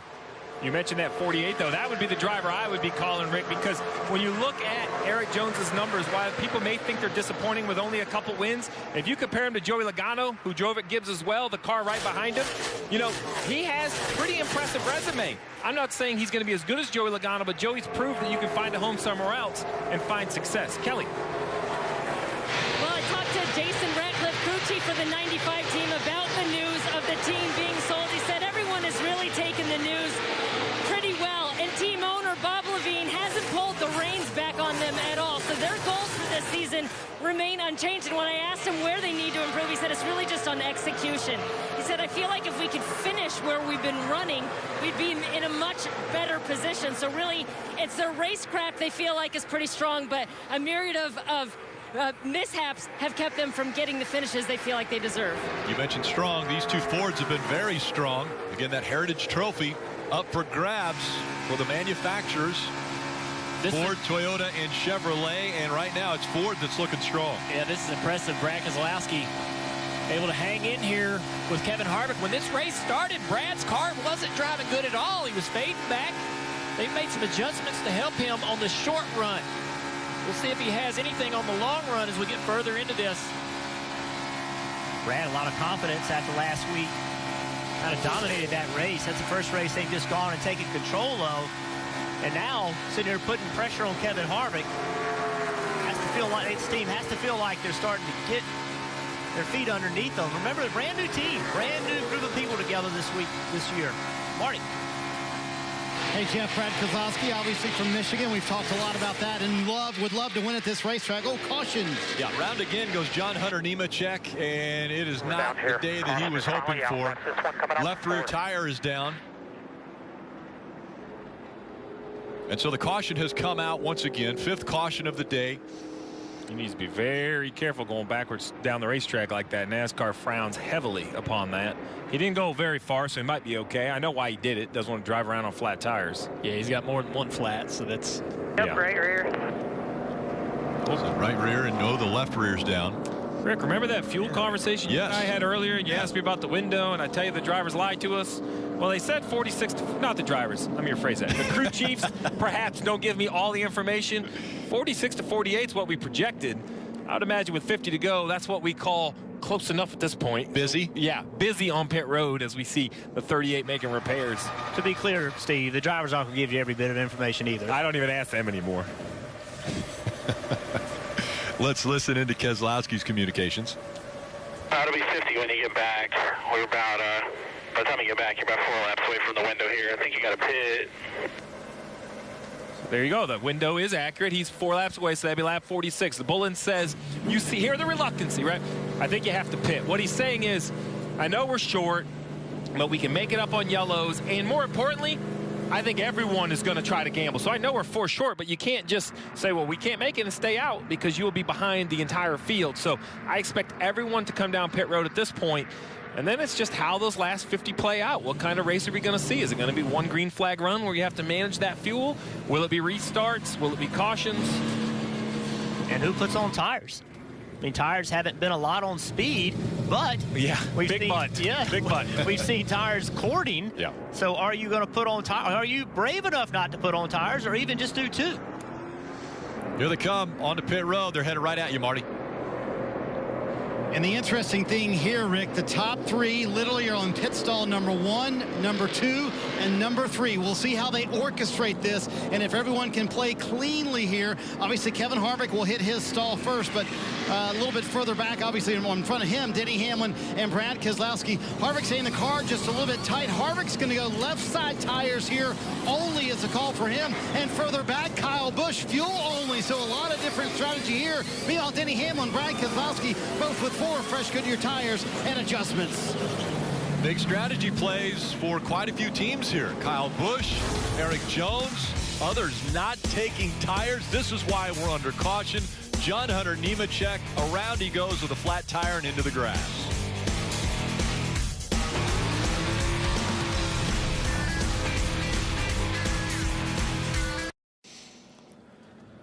It's the FireKeepers Casino 400 from Michigan International Speedway, and field coming up on the choose rule as they will decide inside or outside for this next restart. Could it be the final restart? There'll be 47 to go, actually 46 when they get the green flag. So they'll veer left and right here. Harvick's going to go to the bottom and quite a few go to the top. Looks like Austin Dillon has chose the bottom as well. Very difficult to see right now as that's in the shade, and so these drivers all making their decisions as to which lane they want to start in. Yeah, so Austin was 7th, and with that move he should restart around 3rd. Okay, so we talk about the athletes that are not only behind the wheel but also that are pitting these teams. Take a look at this move right here by the Jackman. That's Dylan Moser. Wow. That is amazing. I mean, carrying a 25, 35-pound jack, planning and getting up over the right front fender because he couldn't go out any farther. He saw the blue car. I think it was the 42 coming in. Yeah, it's some tight quarters for the pit crew guys. They should play that video for anyone that wants to be a crew member. Yeah. You know, do you really want to do this? These guys, you know, it's amazing the bravery that they have. Amazing athletes on top of that. So, Rick, you talked about the choose rule. We keep chatting it up about the opportunities, but we said, listen, this is going to put some more pressure, a little pressure on the radio of the one while they're talking about the choose. We'll just go to the lane that's shorter. I messed up. I messed up the first time. I'm not saying you messed up. I think you got bad information. That's all. All right, here's the deal. Chip, I would appreciate it if you could just listen to us. If you want to critique us, wait till the race is over, please. Let's get back focused. Let's do what we're here to do. That was a frustrated driver, and then an owner, and then a crew chief. You know, when you add something into the mix, it kind of gets onto everybody a little bit. And we see frustrations running a little bit high here, but Kyle Busch, we'll see if the decision not to take tires is going to work out for the 18 as he's getting a little push there from teammate Eric Jones. They're going to clear the 4, at least the 18 will. Now the 4 of Kevin Harvick battling back on the inside. Yeah, I'm real surprised by the lack of organization behind those guys. A lot of room between every car. Look at the spots Kevin Harvick's going to lose by being on the bottom of the racetrack. Lost that momentum. Let's see if Martin Truex Jr. can carry that speed into turn 3. Harvick to the bottom. That is a power move, being able to make that. Kevin Harvick's car is incredible. Now battling for the lead. Truex back there around the outside of his teammate. Eric Jones for 3rd has a run on this 4 car. He's going to push Harvick. Instead of going to the inside, Harvick's going to go to the inside. For the lead, Kevin Harvick. One stage 1, one stage 2, and now back out front. That's such a tough decision if you're Truex. You had the run. Pretty much all day. Good job. Good judge. You had the run. Do you take it? He pushed the 4 car up there, and he took it. So Kyle Busch now without getting tires, is that why we're seeing the 4 able to get by him so easily? I don't believe so. I haven't seen tires been a huge advantage. We thought it was earlier with Blaney. I even was kind of on board with tires being better, but as we've seen this race play on, I don't think so. Yeah. I think this is just a good 4 car, but the question mark I have is we know what the 4 has, or we think we do. The 18 we also think we do. But the 3rd guy in line, Martin Truex Jr., has spent the majority of his day trying to get his lap back from a flat tire earlier. Here he is pressuring his teammate. Marty, I want to know how good this 19 car is. I think everybody wants to know in the field how good that 19 car could be because, to your point, Steve, he's been in the back all day long. But up front, Kyle Busch just in front of him. And hey, Steve, if you're Adam Stevens as Truex stalls on that wheel, you got to love that call right there to go fuel only for Kyle Busch. Listen, the team needs a shot in the arm. Kyle needs a little confidence, honestly, at this point to be up front. Lead a restart, now running second with 43 to go. That's good stuff for Kyle Busch and the 18 team. You know, you just got to keep firing, Rick. You can't stop trying to gamble. I know it would be easy for this 18 team to say, look, we don't have a win. We got to make sure we're in the playoffs. What I'm seeing by this pit call is, forget that. Like, we're a winning race team. We're not worried about points. They're champions. Right? At some point, you have to convince yourself of that. And what I'm seeing here is a team that believes they are champions. We'll take a look at the Toyota driver update as we see Kyle Busch, Martin Truex Jr., and Eric Jones. Joe Gibbs Racing trio up there. Second, third, and fourth. Christopher Bell running eighth. And Denny Hamlin in the 10th position. Kelly. Well, while everyone was wondering what kind of a car Martin Truex Jr. has, he came over to the radio to say he got a little bit loose there.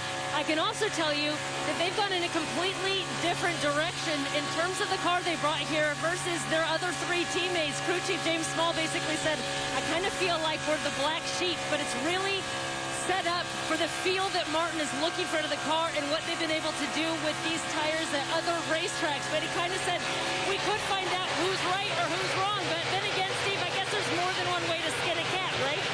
Well, that's it. I mean, Kelly, you know, it's so easy to think that all of these guys go about it the same way and there's just a correct race car, but that's not the case. I think that's why you see certain organizations have a standout car. It was that way when I was at Hendrick Motorsports. I knew what Jimmy Johnson had. We tried it. It wouldn't work for Jeff Gordon. We needed different aerodynamic setups for Jeff to be successful. So what James Small is doing, I actually applaud. It takes a lot of courage for a first-year crew chief to come to an organization like Gibbs and say, you know what, I know Hamlin has won a lot, but Denny Hamlin's not my race car driver. Martin Truex Jr. is. Whether it works or not, I applaud the first-year guy. That's a tough call to make. Is there a baseline that you can go off, though? I mean, a setup that you say, okay, what if we start here? Well, actually, no. I think that it's a foundational package. You have to match the downforce with the mechanical grip. You know, yes, there may be a few foundational things, but there's probably way more different than the same. You see James on the left side of the screen. I'm going to tell you, guys, we talk to a lot of people during the week. Is it not a blast to talk to James Small every week? He is just having a great time. Yeah. Marty. Hey, guys, how about Austin Dillon in the 6th spot right now? We're out there, obviously, with the playoff spot locked in. Justin Alexander making the call for fuel only. And they've run maybe better than they have at Michigan in quite a while. So Austin Dillon having a nice top 6 run. We're right on board with Brad Keselowski trying to get that 6th spot from Austin Dillon. And they would love to gain some more playoff points and move themselves into a better position once the playoffs begin here in about 4 weeks. All right, want to listen into Keselowski's radio. All right, right now with average mileage, our fortune is 0. Worst case, we're -1. All right, so basically there you have it. Worst case, we're a lap short. Perfect case, we're dead on the number. Rick, NASCAR nonstop, could you hit me my Tums? Yes, I feel a little can. bad for all these crew chiefs.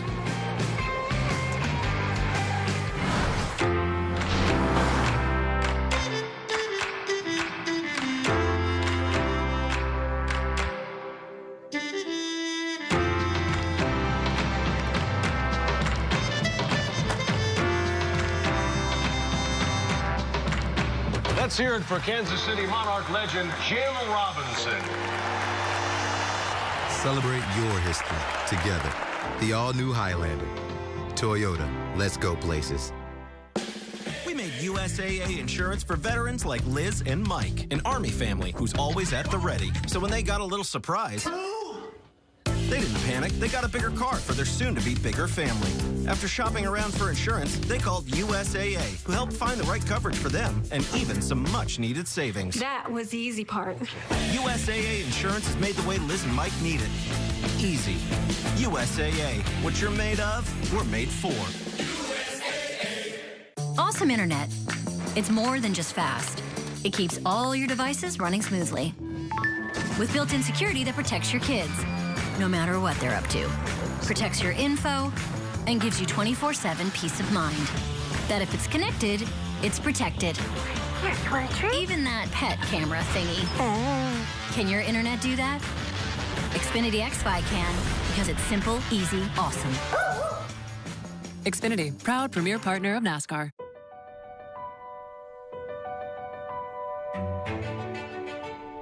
We could never do what they do, but what we can do is be a partner that never quits.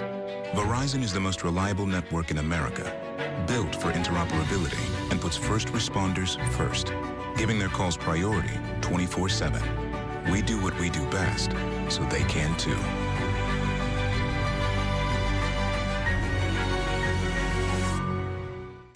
Second half of the season.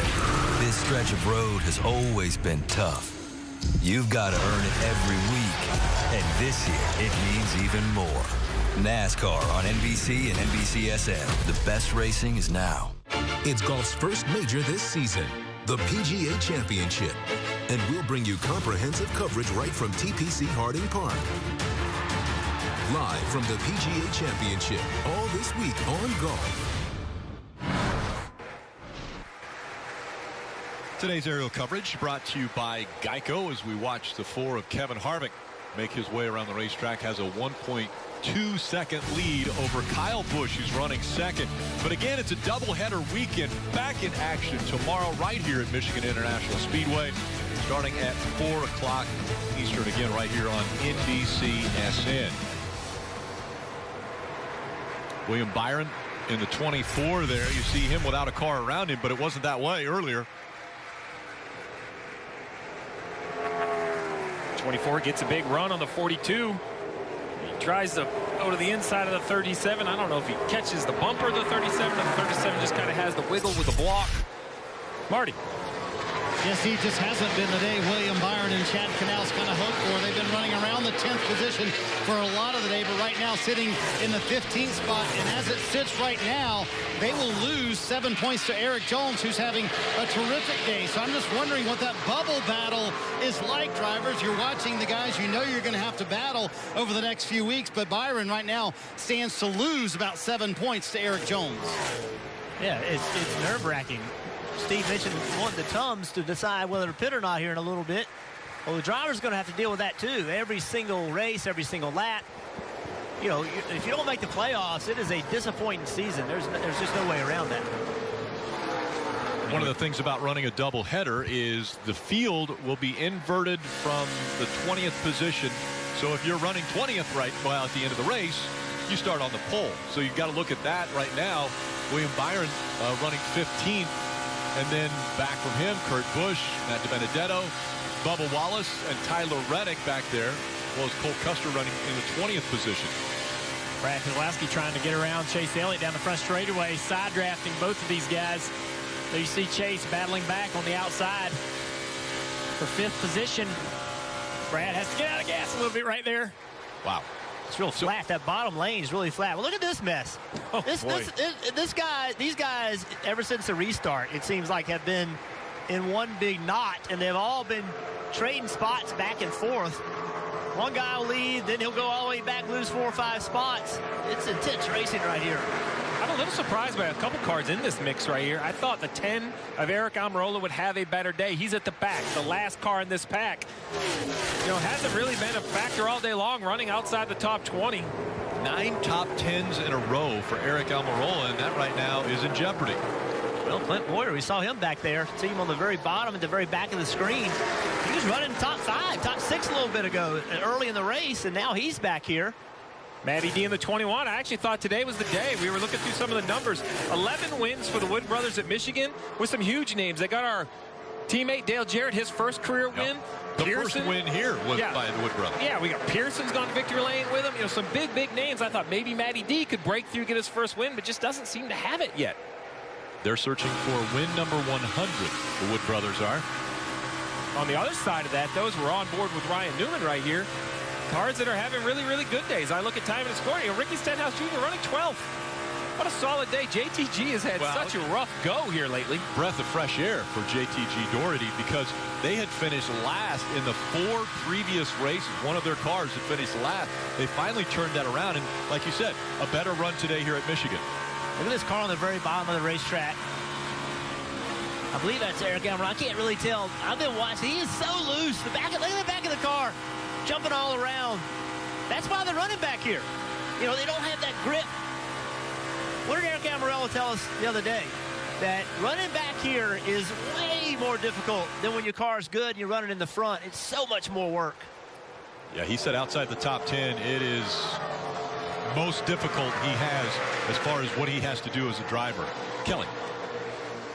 Eric Jones in that 20, losing a position potentially there to Chase Elliott. We talked about that playoff bubble. Well, coming into this race, Eric Jones was 31 points below the playoff cut line, and his crew chief, Chris Gale, told me he didn't really think there were enough races left for them to point their way into it. So he said he was going to get very aggressive and really start going for the win. So they were one of those cars that took fuel only on the last stop, and they've had a little conversation about what that means for the rest of this race. Have a listen.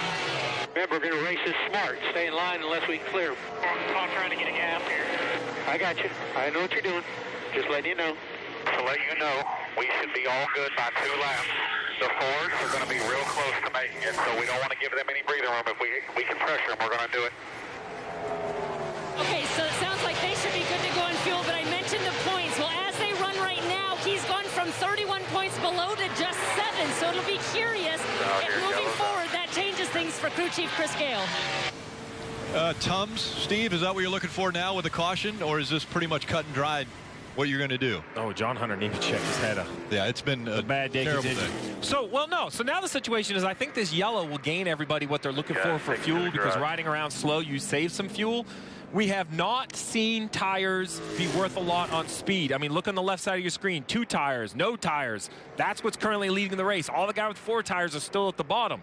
The question is, can your tires make it? Can they make an entire fuel run? Because if you're out of gas, that means you stretch the Goodyear tires to their limit. So we've seen tires get close to their limit today. We have. We have seen the 8 of Tyler Reddick have a right rear tire. We've seen some left fronts come off cars that haven't looked great. And I want to go out there and say, listen, that's what Goodyear's should do. They've built a tire that runs basically to the limit of fuel. I don't like when tires are just bulletproof and you can run them forever. I know drivers, you don't love to have tires wear out, but I'd rather have a tire wear out than fail, right? I mean, Dale Jr., you know when the rubber's gone, you feel it from behind the wheel. Yeah, drivers want a tire that's going to have fall off, that's going to start fast and end slow. And you're going to have comers and goers, guys that have a better balanced car at the end of the run, better ease of passing and so forth. But this tire's, you know, it hasn't been extremely bulletproof. We've seen some guys make some tires make a difference. But we've also seen guys like the 11 of Hamlin and Blaney not being able to drive back up through the field. They're trying to get back inside the top 5 to try to, they had race-winning cars earlier in this race, and now they're stuck back there in the backside of the top 10. Yeah, so Brad Keselowski, he's the first one. He's made it back up to 6. He put 4 tires on. That's as far as anyone's gotten. So, Rick, I know the choose rule is new this week for where you line up on the restart. Well, for my whole life, this was the choose rule right here. Coming around the first time pit road is open, you either take a left or you take a right. Matter of fact, there was an orange box there you couldn't go over either. So this whole choose thing has been going on for years, but just now it has to do with the restart. The lane choice is what the new rule is. Well, here. And here we go. Logano is going to bring Blaney with him onto pit road. And no one else. Oh, that's lonely. Very lonely. Yeah. You like to think when you come down pit road, you're going to pull all those guys down pit road with you, Marty. Yeah, not a lot of cars making this move with Joey Logano and Ryan Blaney. And Blaney did not go anywhere once they put on those 4 Goodyear tires last time. So they can take another swing at it handling-wise here for Blaney. He's been loose on the bottom for much of the day for that 12 car and come down pit road. But you guys mentioned it, very few takers under this caution. We'll see how this plays out with a lot of drivers staying out. 13.5 seconds changing 4 tires and adding fuel to that number 12. Pretty impressive. Kevin Harvick leading here at Michigan.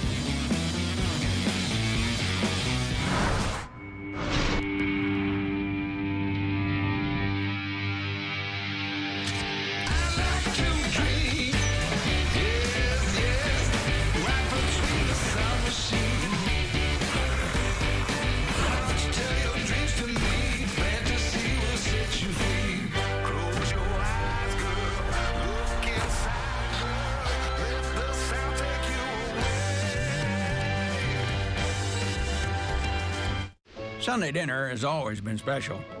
These days, it's just nice to have something to look forward to. Well, break out the good plates and tell the kids to wash up. Because it's Sunday dinner.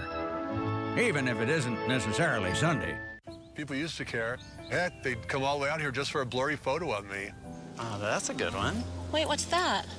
That's just a low battery warning. Oh, right. Now it's all, check out my RV and let's go four-wheeling.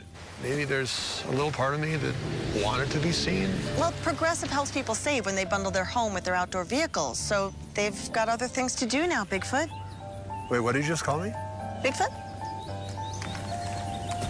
My name is Daryl. When you eat Reese's for dessert, is it over too fast? Well, then chill your Reese's. You'll eat it slower. I wouldn't know. I swallow mine whole. Like a duck. Not sorry. Reese's. Today tastes like staying in. Like our go-to place. Tastes like anticipating. Honey, could you help me with this? And a little bit like waiting.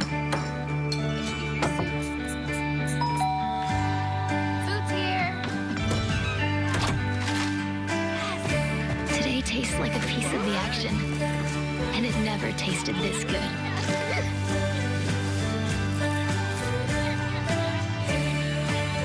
We miss you.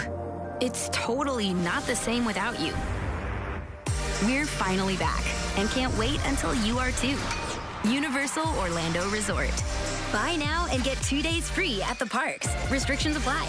16 teams remain. One mission. To lift Lord Stanley's Cup. There's nothing like playoff hockey. The Stanley Cup Playoffs first round on the networks of NBC.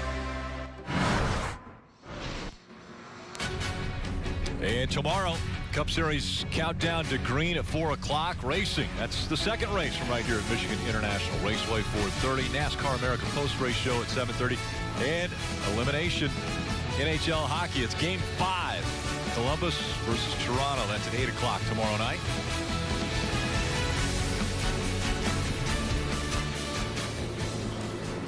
Kevin Harvick out in front of the field here at Michigan. He won stage 1. He's won stage 2.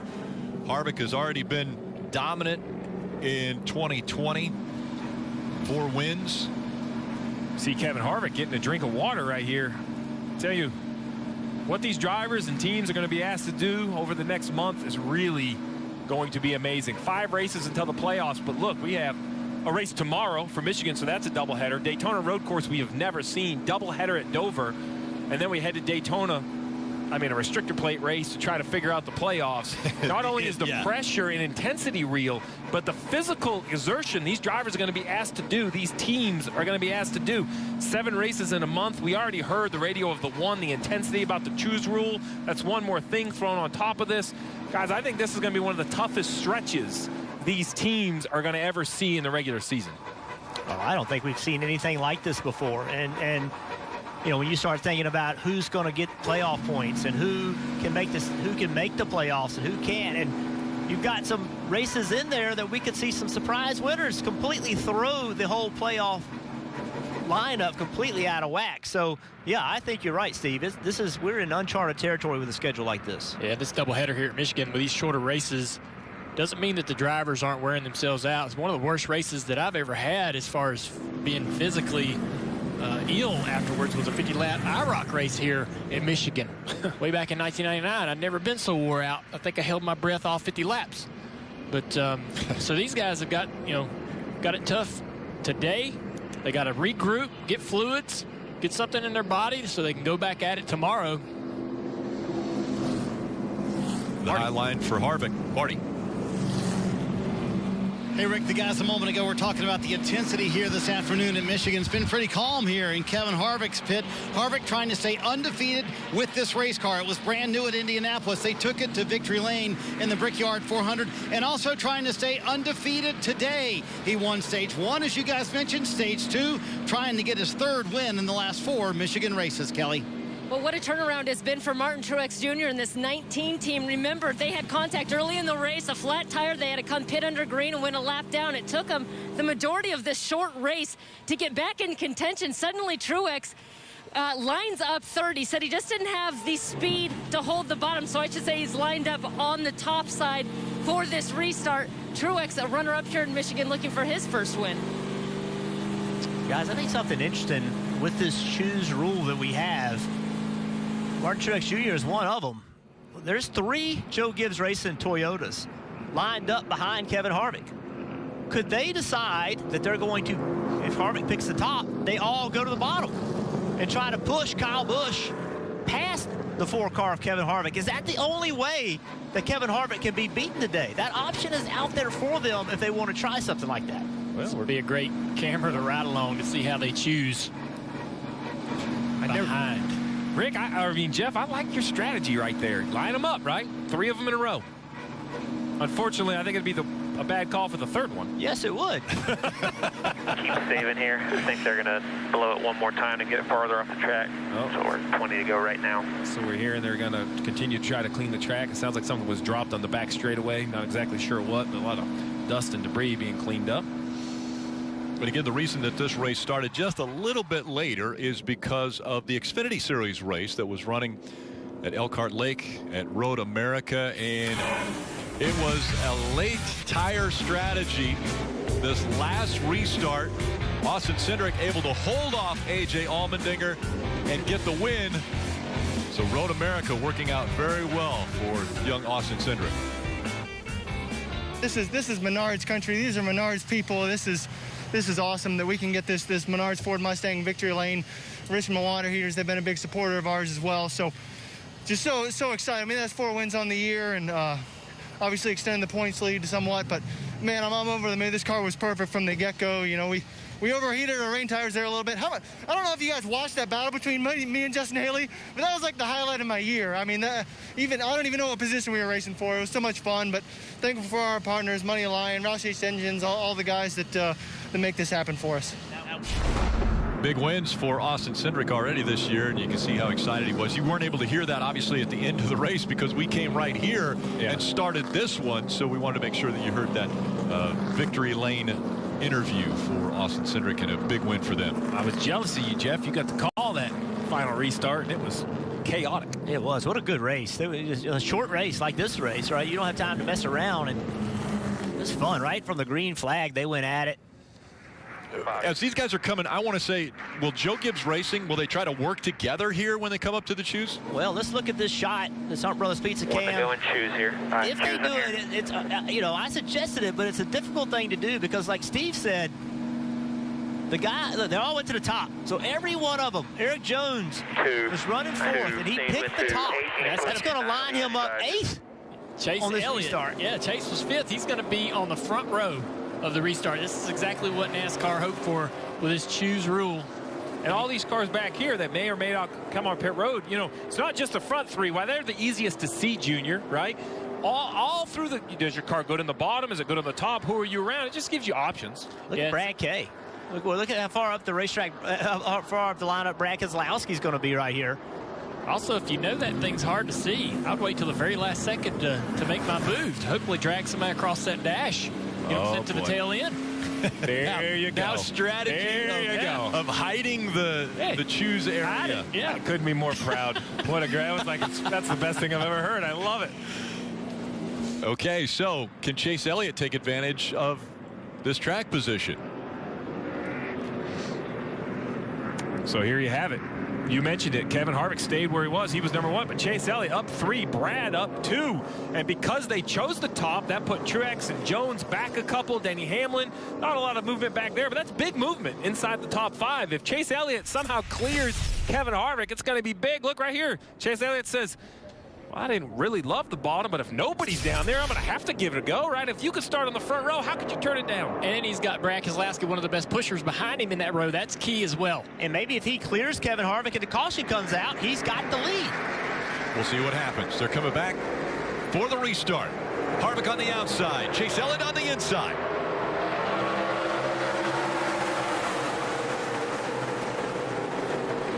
They fan out as they go into 1. Brad Keselowski is about to turn that 9-car sideways. He's pushing him so hard. Kyle Busch on the outside, making it 3 wide. Momentum on the high side. Kevin Harvick is going to fall back to 3rd.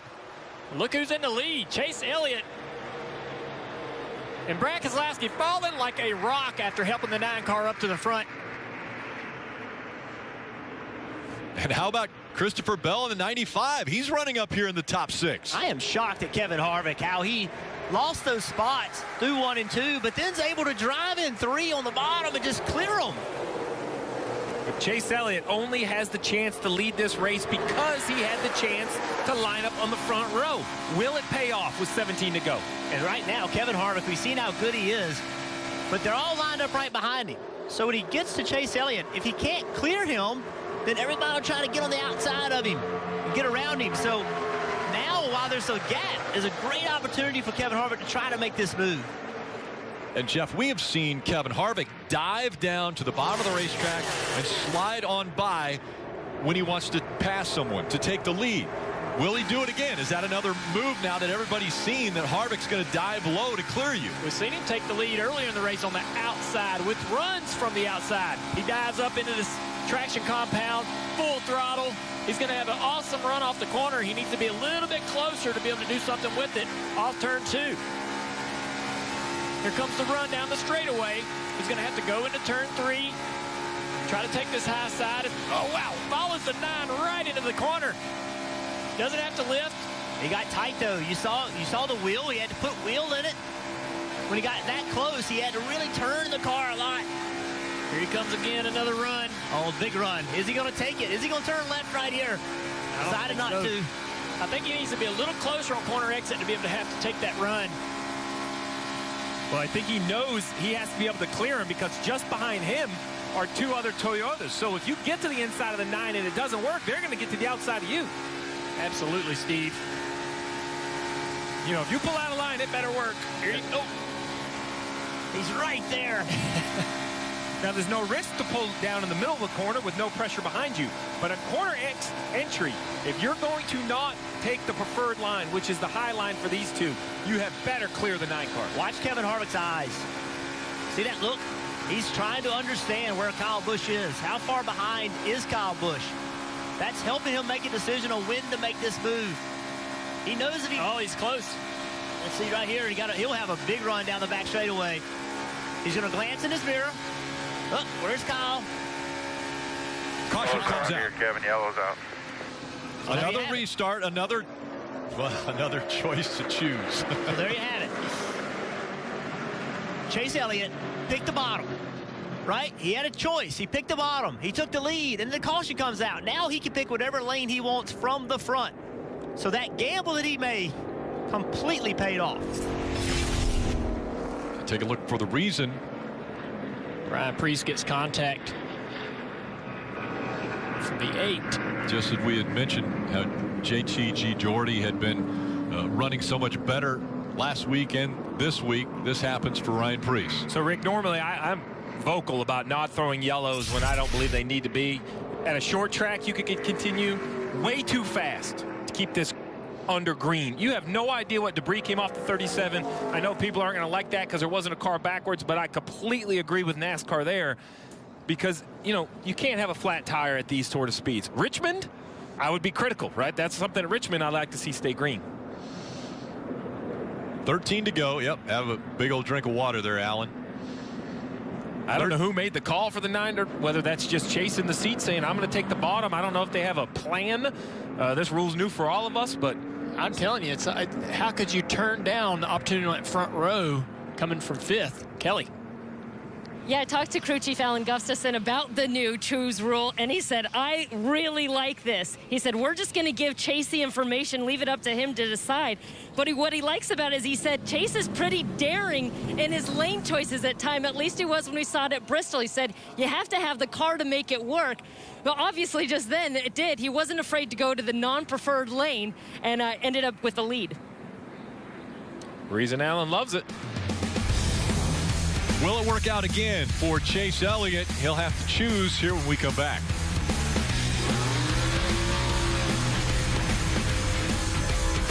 So a Chevy. Coming up after the race, NASCAR America post-race show. That's Krista, Big Brad, and DJ. And then Dale Jr. Download. Rodney Childers will be on that after the NASCAR America post-race show this evening. All right, Chase Elliott's up front, but he hasn't had the best history here of restarts. No, this is back in 2016. You see just cannot accelerate off the front row, loses the position. It happens again later that year where he was unable to beat Larson. Yeah, just getting a bad push here from behind, and that's what's going to happen today. Either going to get a good push or a bad one. Here's 2017 on the inside, not the preferred line. Larson's able to take that car and drive down into turn 1 around the outside of this 24 car and take the position. You guys aren't getting a lot of positive vibes to Chase Elliott. All right, I got another one then. You want a positive one? Oh, here we go. We've seen the choose one time in Cup. It was the All-Star race at Bristol for $1 million. Chase Elliott won it. Guess who won? There you go. Do I feel better now? Well, here we go. We saw the Toyotas all picked the outside lane a little while ago. Now, starting back in 3rd place, there's 5 of them lined up together. Let's see where Kevin Harvick goes. Is he going to go with Chase Elliott or go to the bottom? And multiple times today. Green next time. Multiple times today, that inside line has worked. Well, if you're Denny Hamlin, or we'll put it this way, whoever can start on the front row, top, if you can start on the front, oh no, Kyle Busch says he wants to win. But Kyle normally passes guys on the top, so this would be rare if he's able to make it work. No, but to Jeff's point, I saw 3 Toyotas. I saw Kyle Busch go down there, and 2 other Toyotas followed him. I have no idea if that was a plan or just good fortune, but hopefully they can get organized. At least if you're Kyle Busch, you hope they can get organized. Well, I think Kyle Busch did 100% the right thing. I mean, this gives you the best chance to win the race. Now, it also gives you a chance to run 12th, but you know, we just saw Chase Elliott pull it off, so you got to go try it. Does Denny Hamlin push him, or does Denny Hamlin go for win number 6? Denny Hamlin's going to push him as hard as he can. You know why? Because that's going to help Denny Hamlin. Right. I just don't know if it will, because we saw Brad Keselowski on that inside on start 3rd and push the 9 car into the lead and then drop like a rock. Look where Brad is right now. I think Denny's in the worst position, I guess, of the top 4, the top 6. The problem with Denny is if he tries to jump on the bottom of the 18, he's going to be 3 wide on the bottom. And he can't do that. That's not going to work, so he has no choice but to push. My favorite graphic, because I was getting a headache trying to figure this all out. Now we have this very simple graphic. Chase Elliott obviously stays in the lead. Kyle Busch up 1, Harvick back. Denny Hamlin, look farther down though. Christopher Bell decided to run up top. He lost a couple spots. Will Ryan Blaney's gamble of going to the bottom pay off? I like the choice for the 18. I don't feel confident for the 11, 20, anyone else on that inside line. They're going to have to be aggressive to figure out how to make that work. Surprising to say this, but Kyle Busch in position to win his first race of the season. He is starting on the inside of row 1. Chase Elliott on the outside as they come through the restart zone. Green flag back in the air. 9 laps to go at Michigan. All right, both lines are tandem, but the inside line's making some gains here down into turn 1. You know Kyle's going to commit in the throttle. And Harvick jumping on the outside, Chase Elliott. I'd be telling Denny if I was a spotter, look, clear behind the 9, clear behind the 9, get in that line. Now that 20's going to fill that spot. How far will Denny Hamlin fall? And can Kyle Busch hold off Kevin Harvick? Harvick to the bottom of the racetrack for the lead. This is where Harvick's been so strong on restarts. Turns 3 and 4. Oh! Contact's made. The 18 up, almost into the wall. Harvick goes by. Wow. Stay top here. Don't get fanned in the mid. Outside 20. You have to wonder how much damage is on the right front of Kevin Harvick's car. Chase it. I can promise you Kyle Busch is not happy right now, nor should he be. Under 8 to go. Chase Elliott now chasing after the 4 of Kevin Harvick. Did I see a little smoke back behind him? Maybe tire smoke. Yeah, on the Austin Dillon car. Here's the contact. I don't know if there was contact. If there was, it is awful close. You heard Kevin out of the gas. All clear. But you're right. I'm not sure they did make contact. Yeah, the green car has a terrible left front tire rub. Caution's out. Big contact for the 41. Yep, Cole Custer has hit the wall hard. The back of that car destroyed. My goodness. Take it to the garage. Cole Custer already with a win this year. Got his first win at Kentucky in phenomenal fashion. Passing the veterans on the outside. A late restart. So he's locked into the playoffs. The only problem is he won't finish this race. There's a replay for Cole. Oh, he's back here already, backed into the fence. Can't see. Looked like obviously the right rear tire was down. Don't know if that's what caused the spin. If there was contact on that restart, it resulted in a flat right rear tire. So now this 41 reminds me, remember, doubleheader. We got to race again tomorrow. Obviously, he's not going to be able to race that car. They'll go to a backup. But all this other beating and banging and the sheet metal crinkling, these are cars that have to be raced again. Although with 7 to go, I'm not sure any of the drivers care. I don't think I blame them. All right, let's see if there was contact with the 4 and 18. Nope. Nope, never touched. Yeah. It don't take much, though, to upset the cars around, and that shows you fans at home that the air off these cars can really do some crazy things. You heard Kevin Harvick out of the throttle. He's lifting, thinking they were going to hit. Let's listen to Harvick. Misjudged that 18 a little bit there. Just barely touched him, but my fault. Second 4. Yeah, he thinks he might have touched him. Well, that's how close they got. Like I said, you could hear him out of the throttle, but from those shots we have, there was not contact. So I know that Kevin Harvick, here's another look at it. See how close. I mean, it's close. And I'm going to say no. Doesn't look like it, does it? Man, that's close. So what I was getting ready to say is, so we know Kevin Harvick drove back to the lead, but this is 2 restarts in a row that the bottom has led off turn 2. Yeah. Chase Elliott did it and Kyle Busch did it. So now, I mean, does Kevin Harvick dare choose the bottom? No way. I don't think so. I mean, even though we've seen that bottom prevail down into turn 1 with a good push from 3rd place, it has been a sitting duck after another lap or two. They're not the leader. So maybe he pulls what Junior was talking about earlier, and he waits just for the last second because he's got Chase behind him, and he dives down low, and Chase will think, what's going on? And he'll hit that box. Maybe you play that strategy. Well, you could, but listen, one thing that Kevin Harvick does have is a lot of experience at the front of the field today on all of these restarts. He has won both stages. He's led over 80 laps. He's not been out of the top 7. So, you know, when we talk about these restarts, Dale, you've always told me when it comes to plate racing or anything like this, running in that position helps you later in the race. This has got to help Kevin Harvick, right? He's been up here all night. Marty.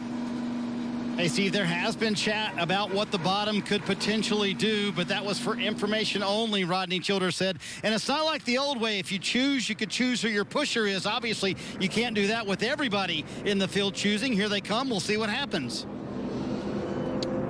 Coming up as they cross the line, it'll be 5 laps to go. Nope, they're not going to go this time. Hey guys, 2 to go. How about back there in 5th place? Bubba Wallace. Remember, he won a truck race here a few years ago.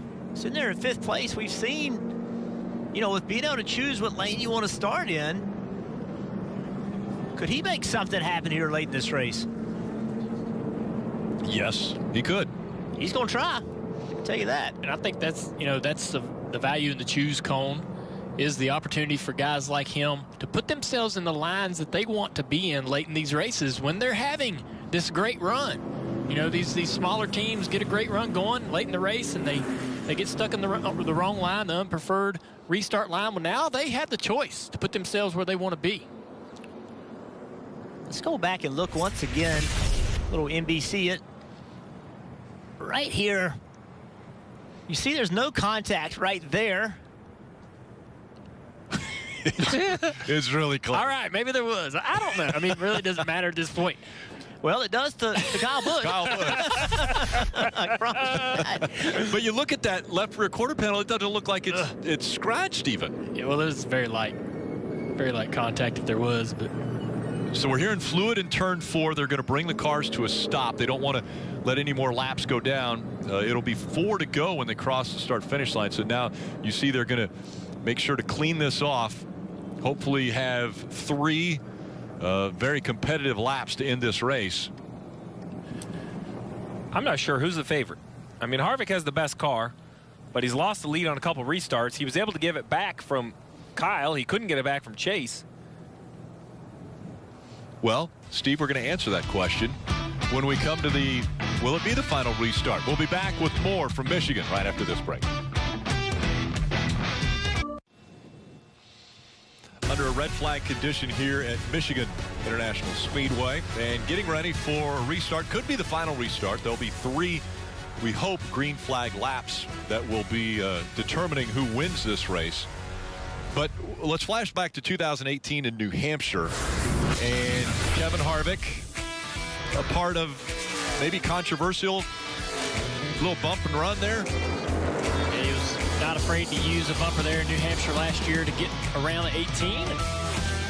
Not sure whether he used it today, but he got close enough to upset that 18 car to be able to get him up out of the groove, off the throttle, and back around him for the position. Could have been the winning move, but now we're under red flag.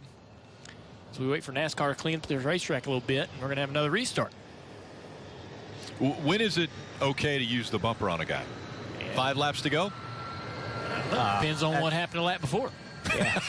Okay. There is no answer to that question because, every driver has its own, code that he drives by. And when you think it's okay, the guy you did it to didn't. And it's just, drivers are going to disagree about that. And everybody looks at that different amongst drivers. There is no rule. You can or cannot. You just have to do it, what you think's best at the time. One thing I will notice if we go back to that shot of the 4 car's front bumper, this has nothing to do with the issue with Kyle Busch. But you talk about bumpers, look at this right here. This looks like he's running Talladega. Doesn't look like Michigan. Yeah. That front bumper where it says Mustang is, and this is a guy that's been on the front row a lot, but that's how hard they are pushing on these starts, Rick. It's all about trying to, get momentum. Remember, these engines are restricted. They are down to 550 horsepower. They have a ton of drag. So while we get long into a run, they get out of the gas in the middle of the corner, go part throttle. But on that restart, it's wide open. They're bringing the drivers some water if they want it. And we have the green flag that we can chat with Denny Hamlin. And so, Junior, can you dial him up on the radio? Hey, Denny Hamlin, it's Dale Jr. You got us? Yeah, 4. Man, we've been watching this race all day and how this choose rule is working out. What do you think about it so far? Well, it's been good to us. I think that we've gained some spots when we lost track position there. I think with the field kind of being wide open there through 1 and 2, I don't think it's quite as a detriment until you get to the back straightaway. So, I think it's been good. Obviously, it's a good track to start on. It's big, and you got time to kind of adjust the lineup. All right, man. Well, you're right now sitting in 3rd, so what you going to do on this restart? Do you know yet, or do you kind of make that decision when you see what those guys in front of you to do? I go as far forward as I can. 10-4, buddy. Well, appreciate you talking to us. Good luck the rest of the way, man. I like that answer. Move as far forward. You know what? That math is pretty easy to figure out. And for those at home that see those 2 little black things on the roof above his head, that's a hatch that you can install. The 4 has one as well to allow the driver to exit the car through the roof. Seems like some sort of seal or something has come out of here. I don't think it's a big deal at all. It just looks a little funny. At this location, you would not, you don't want anything blowing around on the top of the car. So they're coming up to make that decision. They will make their choice as to which lane they want to restart in right here, and then it will be a 3-lap shootout. I feel like that little thing people send on social media of the guy eating the popcorn, all really excited to see what happens. That's how I am about this choose at the moment. I want to see who does what. I tell you what, I was concerned about it being complicated, but I like Denny's answer just because it was simple. Right? Like, let's not make it complicated. I'm the driver. If I can go forward, I'm going to go forward. It's a free spot, I guess, if you could clear him off turn 2. But, guys, the bottom is led off turn 2 times in a row. You're telling me you still start on the top. I didn't say that. I think what Denny Hamlin said is right. You're going to run wide open through 1 and 2. So the shortest way around the racetrack may be the way to go. Now, I'm going to say this. If you don't clear the outside lane from the bottom, you are in trouble. So Kevin Harvick's going to pit the top because, that's just the thing to do, right? But that bottom lane is what it's going to boil down to is can Bubba Wallace push Denny Hamlin good enough to get him in front of Kevin Harvick getting into turn 1. What's going to be interesting, I think, is to see how that pays off for both those guys. Denny told us the truth. He moved up as far as he could, and that's going to put him on the front row, the inside. Bubba Wallace takes his 5th place and moves to the inside line to 3rd instead of staying in the outside line to line up 8th. And, who's the best pusher? That's what this boils down to. And what can Kevin Harvick do to make it easier for Chase Elliott to push? Same with Denny Hamlin, right? What can you do to make it so you do lock bumpers? Good hand signals when you get ready to launch. maybe drag that brake just a little bit to keep you locked up.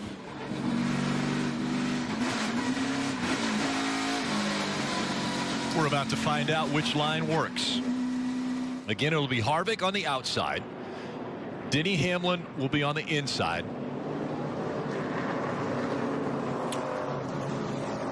I won't lie. You see right here, once again, Harvick stayed the same. Hamlin moved up, some move throughout the field. Christopher Bell back there gained a couple to go to the bottom.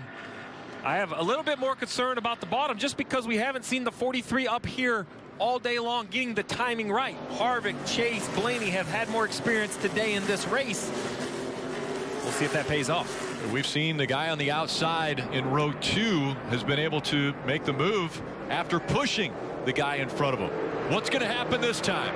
3 laps to go at Michigan. A little bit of wheel spin on that 11 car. You see him shaking it back and forth, trying to get traction.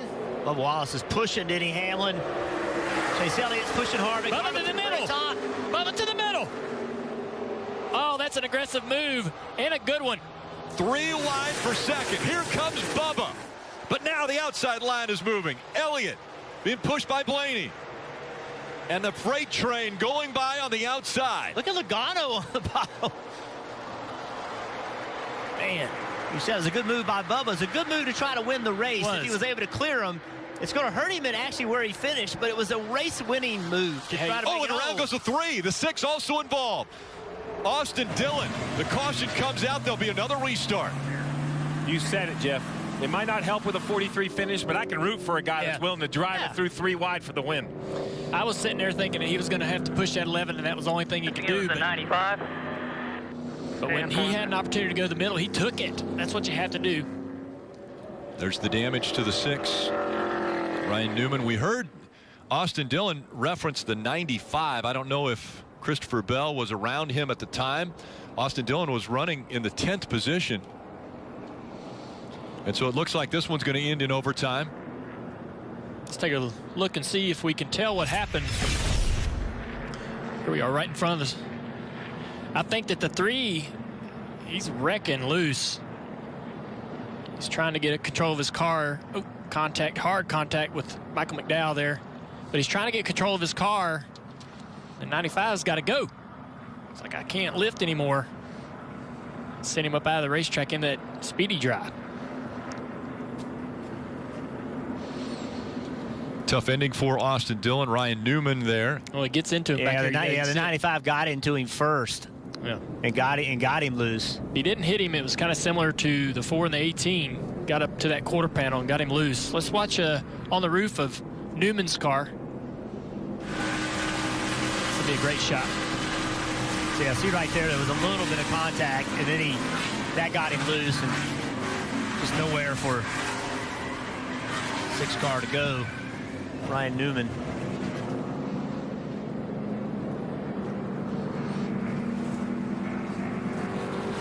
That's so frustrating late in the race.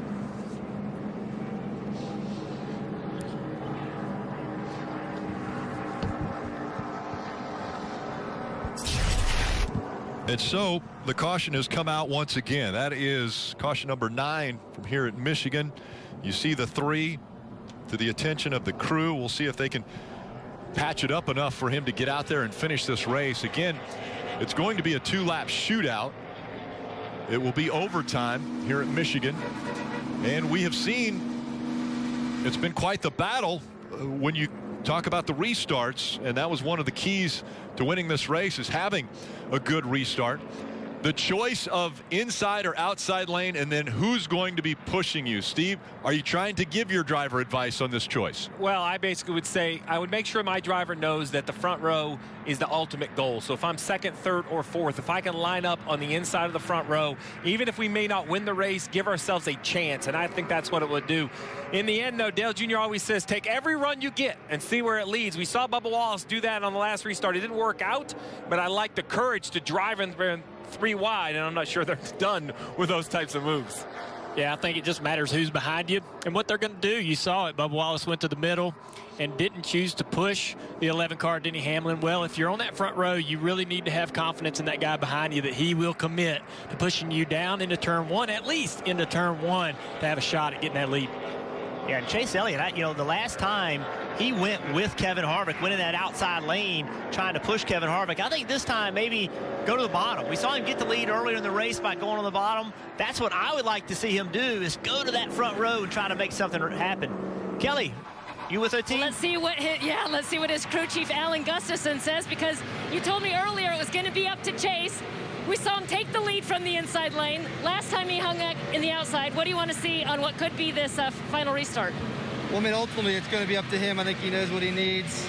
Yeah, it's going to be all about the push, getting down there to turn 1. Wish we had a little more speed in our Napa Chevy, but we've done good with what we've got. So we'll see. We'll see if we can get the lead here, or if not, maybe we can. If we don't take the bottom, we can try to get him too wide here off of 2. So we'll see. We revisited all those runner-up finishes that he started his career with. How much redemption would a win give you here today? Yeah, I mean, a win would be great. We need it. We've been struggling a little bit, and certainly need the bonus points and need the points in general. So proud of the guys. Really good pit stops. Really good fight today. So yeah, we'll see if we can finish it off here. AJ, thanks. So let me ask you guys, if the 9-car Chase decides to follow the 4, choose the outside line, what does he really have a chance at passing the 4-car as strong as it's been all day long? Is his only opportunity to win the race to line up on that inside line, and is that what he should choose to do every time? Like you say, Steve, you want me to take every runs I get? You want me to help my teammates all day long, but when it comes down to the last lap, you want me to go and try to get that win? Getting the win is what he needs to try to do. Is that inside line is his only option? If I'm Alan Gustafson right now, I'm letting Chase know that I am okay with the gamble. Because I think the inside line is the gamble. It may cost him a top 5. I'm just letting him know that our goal today is not a good run. Our goal today is to win the race. And if you feel that's it, I'm not going to tell him what the right choice is. I just want him to know, as my teammate in this battle, buddy, if you think the bottom is the best chance to go to victory lane, then you take it. If it doesn't work out, we're arm in arm regardless. We'll try again tomorrow. The only way he wins from behind Kevin Harvick in row 2 is we've seen Kevin Harvick push somebody into turn 1 and then jump on the outside of him and put that guy in the middle. If he thinks he can do that, then pick the outside. Although, if you don't think you can make that happen, then you have to go to the bottom and hope the guy behind you pushes you and clears Kevin Harvick. And remember, this does not mean this is going to be the last caution. He could push you, and a caution happen behind, and the push gets you in front of Kevin Harvick. Now you're leading the race. I think at this late in the race, you just got to go try to get the lead, even if it means if it doesn't work out, you have a bad finish. I don't care about that. Go take a chance to win this race. Okay, so flip it. We're talking about winning a race. Let's look at the playoffs. Eric Jones is 17th. He's currently running 10th on the racetrack. This is why I bring it up. Dale Jr., different conversation. I'm telling Eric Jones right now, buddy, let's not take the bottom. Let's take the top, and if a couple get by us, that's fine. Just go find me a top 10 finish, and let's try to take some points out of here, right? That's why this choose option is so different, because it's different for if you're in the playoffs and if you're not. Yeah, I think if you're Eric Jones, the only way you're taking the bottom is if no one else does.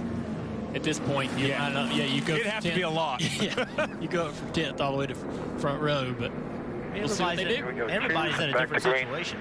Let's see what Chase Elliott does. We know what Kevin Harvick's going to do.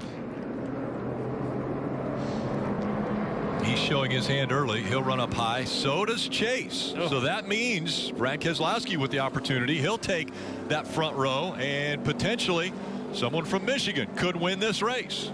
So Chase thinks that he can, obviously still win this race, but he's going to try to do it from the outside while he pushes Kevin Harvick down the front straightaway. The only way Chase Elliott wins this race, unless something unusual happens, is to be a great pusher right here, right? He cannot let the 2-car get in front of Kevin Harvick and now run in 3rd or 4th. So Chase Elliott's main goal, first of all, is to get Kevin Harvick ahead of that 2-car and then try to jump the outside and get him too wide. A restart ago, I was concerned about the organization on the bottom. The front 2, I feel very good about. Brad and Denny accelerating out of the box. 43 proved me wrong. He got a great run, such a good run. He got the 3 wide. Can the bottom stay organized enough? Now, Denny, he's in a tough spot. I don't see how Denny from the 2nd row, but hey, what'd he say? He's sticking to his word. I'm moving forward every time. Well, again, you don't know what's going to happen in front. Maybe the 2 and the 4 get together, and there you are. You have the best shot to take advantage of it. It's overtime. We might not, we might get another shot. Who knows? The caution comes out off turn 2. Denny might be ahead because of it, right, Rick? I mean, you just never know where the field's going to be set. That's what I love about racing. You never know. All right, lights are off on the pace car. As quickly as I say that, he makes the hard left turn. It's overtime, presented by Credit One Bank. You see the hand going for Brad Keselowski, hoping that Denny Hamlin will get going and give him a shove. Really, nobody's locked up on the bumpers of those front two. Harvick side-drafted that two-car, keep him slowed down. Keselowski trying to take the shortest way around there. Harvick's in the best shot right now. Best position for Harvick. Bubba following back, and here comes Harvick surging out. But then the side draft by Brad Keselowski pulls him back as they go into 3 side by side for the lead. Harvick's going to get a shove from the 9 of Chase Elliott. Look at Truex on the outside, 3 wide. Can he make it work? Coming back up to the white flag. Harvick surging ahead. Truex with a big run down the front straightaway on Brad Keselowski. Is Brad going to go up? Nope, he doesn't have to. That's a great move by Truex. Final lap. Jockeying for positions. 4, 5, 6. Harvick trying to hold off Brad Keselowski. Can Keselowski be the first ever Michigan-born driver to win here at Michigan? He won a week ago at New Hampshire. His 3rd win of the season. Now doing everything he can to catch up to the 4 of Harvick. Harvick has been dominant 2 of the last 3 races. He's going to make it 3 out of 4. Harvick's going to win again at Michigan. And that'll do it. Good job, boys. Thank you. What a car. Won stage 1, won stage 2, and won the race. Chase Elliott. Good job on pit road, Side that outside line on that restart, finishes 7th. Learned something today. Might make a different choice tomorrow. How about the company that Kevin Harvick has just joined? With that win, 54 wins. He is now tied with Lee Petty for 11th all-time winner, winningest driver in NASCAR. Kevin Harvick is only getting better with time.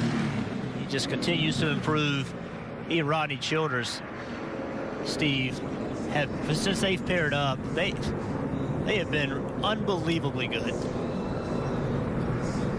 We're covering this race from Charlotte. I never forget, we came here for a test all the way back in 2013, and they unloaded, right, Junior? And yeah, our eyes were opened quickly. I know that it was a different car, different rules, didn't matter. They were so fast. The surprising question that's always been around Kevin, at least over the past 3-4 years, has been, well, you know what, you're 44 years old now. Are you thinking about retirement? And he keeps saying over and over and over, not even a thought. Because if I can go out there and be competitive and do what he's doing, he's winning races. This is his 5th win of the season already. We're still 5 races away from the playoffs, looking for another championship. This checkered flag moment is brought to you by Advanced Auto Parts, and it was a great restart. The side-by-side battle, and ultimately the strength of his Ford. Kevin Harvick goes by, gets the win here at Michigan.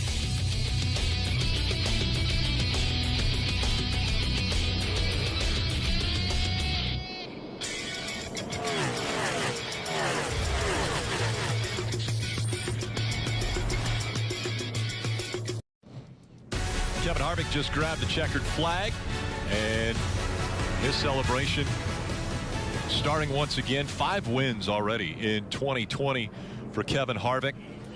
What that does for him is a lot of playoff points, and we talked about how those are important, getting to that final round of the playoffs to be a part of the championship. For last week we talked about who's going to join Kevin Harvick, Denny Hamlin, because those two have really shown that they're the best of the field right now.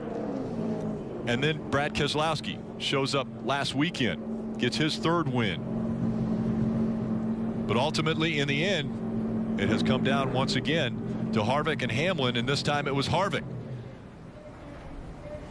that was the best at Michigan. And he takes Ford to victory again at Michigan. Part of that Heritage Trophy. Again, a doubleheader.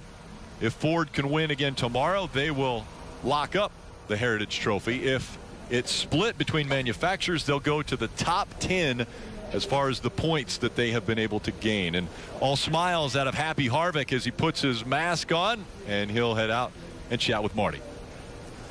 Kevin Harvick soaking this one in a little bit and had the opportunity to run down pit road, say hi to the crew and chat with his guys real quick, and then got the checkered flag. But he loves racing in Michigan and collects another win here in the Irish Hills. And a little Busch beer to celebrate. Why not? Get over here and chat with Kevin. Well, man, you made it look easy, but I know those last few restarts were not easy, Kevin. How much the process of deciding what lane to go in and all of that, and how tough were those restarts to win it? Well, I kind of showed my hand there a little bit early when I passed the 9 on the outside, and I knew that's what I didn't need to happen to us. So a lot of restarts, you're relying on a push. The 9 was a good pusher. I just had to keep him from going by us.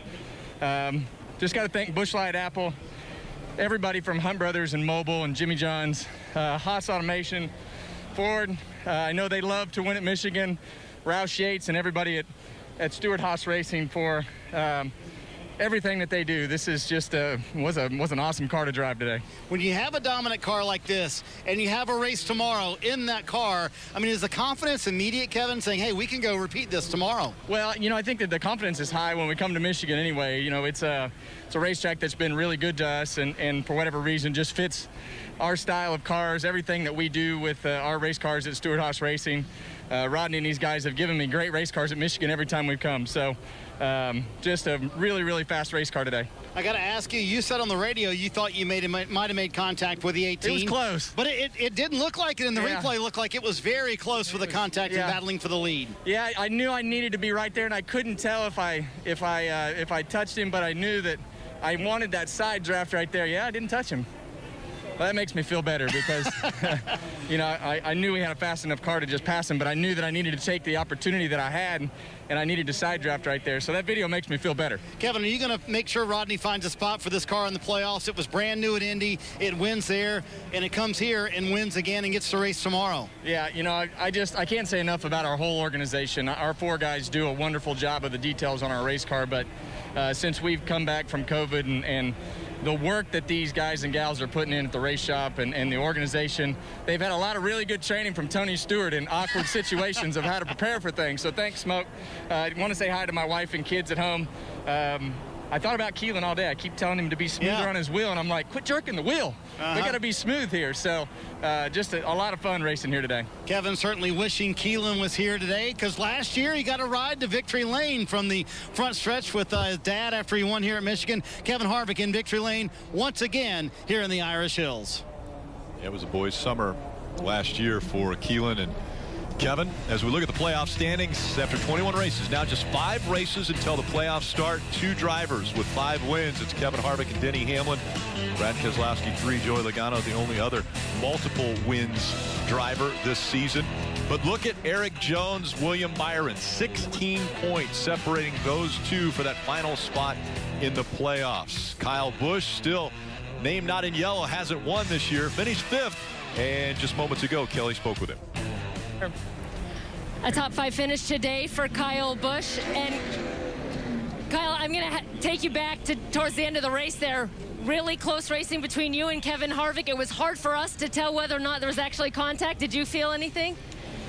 I mean, I just didn't get loose and turn up to the wall by myself, so I don't know whether he hit me or it was just air, but it was close enough that it disturbed my car, obviously, and made me have to get out of it real bad and chase it real bad. But thankfully, or keep it out of the fence and at least try to salvage something out of it. You know, that's a pretty good run for us there. I felt like we had a fast car, but it was the best of the rest. The 4 car was lights out.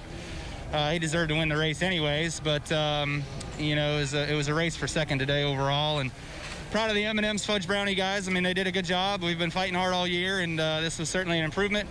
You know, we've been close for good finishes. We've been running well enough for good finishes. We just aren't getting them. So today was another indication of that. We should have finished second, I guess, maybe 1, but you know, top 5 it is. So thanks to Interstate Batteries, the Toyota Camry, and Rowdy Energy will be back tomorrow. Yeah, how eager are you to get back, knowing that the car from the get-go, it sounded like, was an improvement? Yeah, the car was pretty good right off the bat.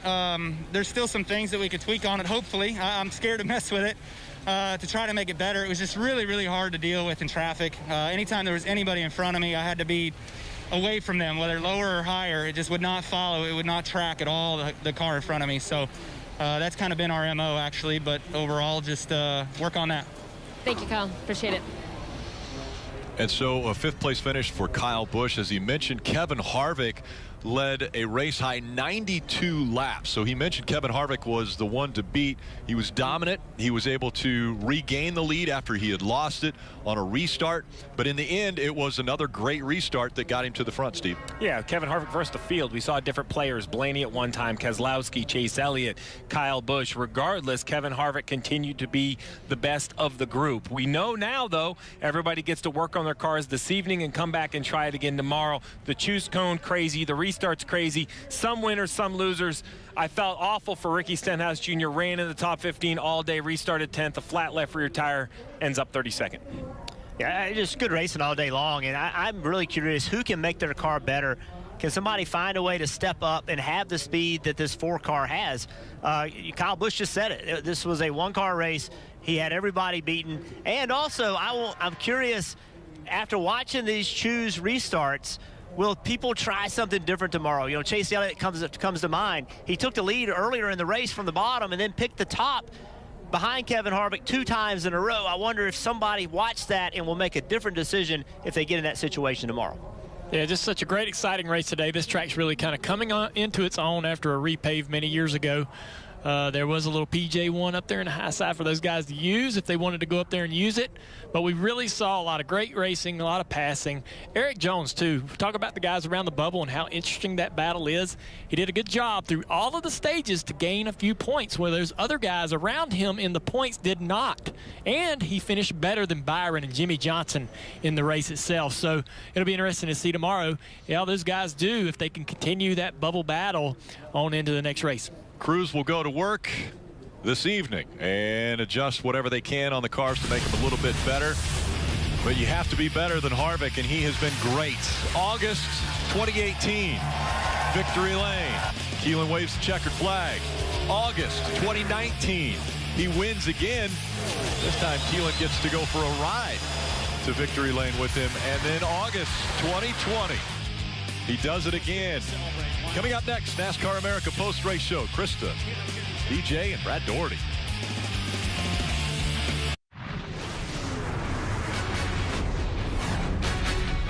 Welcome to the NASCAR America post-race show. Racing at Michigan, the first of a doubleheader weekend for the Cup Series.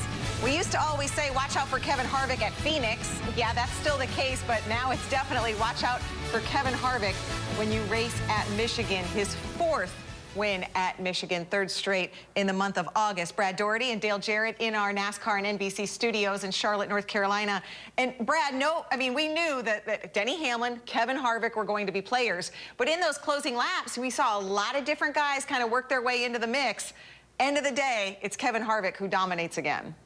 Yeah, you're right, Krista. I mean, we saw Brad Keselowski. Obviously, the cream started to rise to the top. He got into the mix. Denny Hamlin was in the mix for a while there. Ryan Blaney had an opportunity. We saw great finishes by Eric Jones and Bubba Wallace. But at the end of the day, we see Kevin Harvick, and DJ and I were talking earlier. I mean, he is just absolutely the smartest race car driver in the lot. He does everything in a calculated manner, and he races so smart throughout the stages, and then gets to the end of the day, he protects his position, he takes the air off someone else in order to give himself an opportunity to advance his race car. This race team is dynamic, as we all know, and that's 4 out of 6 for Stewart-Haas race cars. Really, really strong. Yeah, Brad, you know, this is kind of what happens whenever you put one of the best all-time drivers in this sport in really good equipment. And his crew chief, Rodney Childers, understands exactly what his driver's looking for in the car, and he plays it. He's so much to me, and this is really old school, but so much like David Pearson in so many different ways, being so talented behind the wheel, but he thinks his way through all of this too. He doesn't let these other drivers know exactly what he has. He's very calculating in his moves and making sure that he has something left at at the end for these restarts and everything that goes on. So this is just a team that really is on top of their game right now. Doug Yates providing all of the Fords great horsepower, and when you can trim the cars out down the straightaways and utilize that horsepower the way that they can, but still be able to race really hard, that's a real advantage that you have. Obviously, Denny Hamlin's having a great year also. Just couldn't get the right push there at the end, but a lot of drivers were putting themselves in a position to try to go win this race and try to steal it from Kevin Harvick because he dominated it all day long. Well, you guys both used the word calculating to describe Kevin Harvick. So we said this was his 5th win of the season, but this is where he ranks all time with today's win, 54 on his career, tying Lee Petty for 11th on the list. I mean, that is just stellar. And as Kevin has talked about, he feels like there's no point in slowing down. As he ages, he just gets better. We mentioned some of the other names, drivers to sort of factor in with Kevin Harvick today. No question, Brad Keselowski was one of those trying to win for the first time at his home track. He spoke with Kelly Stavist. Another runner-up finish in Michigan for the Michigan native, Brad Keselowski. Brad, what was that final restart like? Where was your best opportunity to get better of the 4? Yeah, he was just so fast. He could run fast, you know, in the corners. He could run fast, Kelly, down the straights, and just I couldn't really do anything with him. So it was a heck of a battle. You know, he raced really hard and raced really good, and you know, we gave him all we have at the discount tire Ford, but just not quite enough. What will the communication be like with your crew chief tonight? What can you guys do to be just a little bit better tomorrow? I got a couple of small ideas, but you know, Kevin's just super fast on the straightaways, but doesn't give up really anything in the corners. So we got some work to do. All right, thanks, Brad. Thank you. So what I notice here is we heard just Brad Keselowski say it there, and then we heard Kyle Busch. They're all basically, Brad, in awe of what Kevin Harvick is doing out there. I mean, this was the driver who finished 2nd today, and he obviously has glowing words for the race winner. Yeah, I can understand just watching his performance throughout the day. And by the way, that's Brad Keselowski's 16th top 10 finish in 21 races. So he's been very good as well. And you heard him say it twice there, talking about Kevin Harvick being able to maintain speed throughout the corners. You know, it's almost like he's racing a short track. You know, he just carries so much momentum through the corner. Car has such a great platform. I don't know what they're doing over there, but we all would love to find out. They are absolutely excellent in every facet of the day. And like we said earlier, they got a really smart guy holding that wheel. You heard him talking about being real smooth in his interview. These guys got to figure it out, or Kevin Harvick's going to sweep the weekend. Yeah, you know, that was an interesting interview there because drivers really hate to give other drivers compliments, but that was as close as Brad could come of being nice in that situation when you get outrun, and especially the way that it's been that is on these type of racetracks that Kevin Harvick and this race team they're not unbeatable, but they do the things right, and they've got their car exactly where their driver wants it to be. So what happens? You said we could work on these cars tonight and tomorrow morning, getting them ready for tomorrow's race. So one team and one driver won't be talking about anything they need to do different to their car tomorrow. It's up to the rest of them to try to figure out something. What can you do? And whenever I can remember situations like that, when you start chasing someone else, sometimes you might find a little bit, but a lot of times you mess it up in trying to do that. So they're really in the heads of all of these other drivers and teams right now. Well, we're not going to give the weekend to Kevin Harvick yet, because you did hear Brad Keselowski say they've got some small ideas. So, yeah, the brains will go to work tonight. When we come back, we'll hear from some more drivers and what they anticipate for tomorrow.